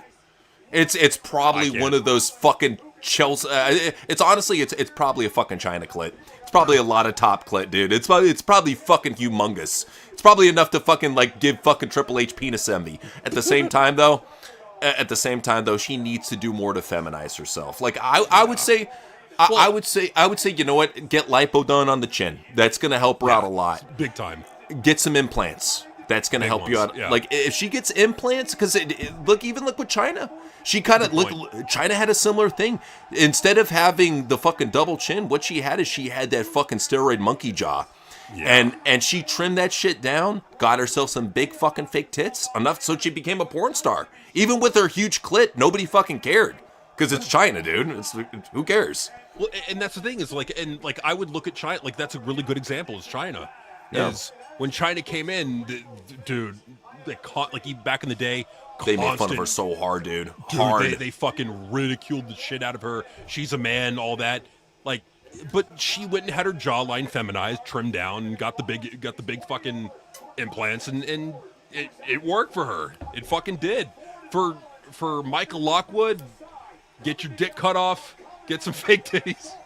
Get the fat sucked out of your chin, and you could work. Maybe, kind of. I don't know. Probably not. But who knows? You know that clavicular has to watch old China matches and be like, "Man, I wish I could get my jaw that cool looking." Man, wow! Look at her mandible. Oh my God, it's perfect. Oh my God, and she got that shit trimmed down. Why? Did you hear what this geek said? He's like, I have no connection with most people, most guys, because all they want to talk about is sports and beer. I'm like, you're wasting your time. You should be on PubMD looking up look maxing techniques. Oh my God. Good fucking God, this kid is so vain. God, lift the weight, you fucking pussy. Good, like he's so like I'm sorry, that's some fucking bitch shit. Okay, if you're a man, go lift some fucking weights, eat some meat, and I don't know, like listen to some metal, like do something masculine. Good. Oh, my face has to be, certain degrees this wide. Like, fuck that shit. Lift some fucking weights. Be a man. Well, and that's the thing, too, is I don't think anybody's buying the fact that he's straight. I think that just that chick he has is just a beard, and him hitting on chicks is just a grift. Just be real. Dude, you look at the chick he's dating, dude, like fucking gumdrops on an ironing board, and ugh. Well, that's the thing, too, especially for a guy like Clavicular. He should be, like, at the very least, he should be getting some super hot fucking supermodel-looking chick. Not some, like this, I hate to be mean, But his chick, I've seen her personality, not much to write home about. No. And she looks like your average fucking drunken fucking 90 IQ bar rat, you would say. Also, I was at the beach yesterday with Tommy. Yeah, we got some guy's number. Yeah, he came up and asked me for my Instagram. And then we went and got some tacos because it's Taco Tuesday. Woo! That's the type of fucking bitch that he has. She really is. Like,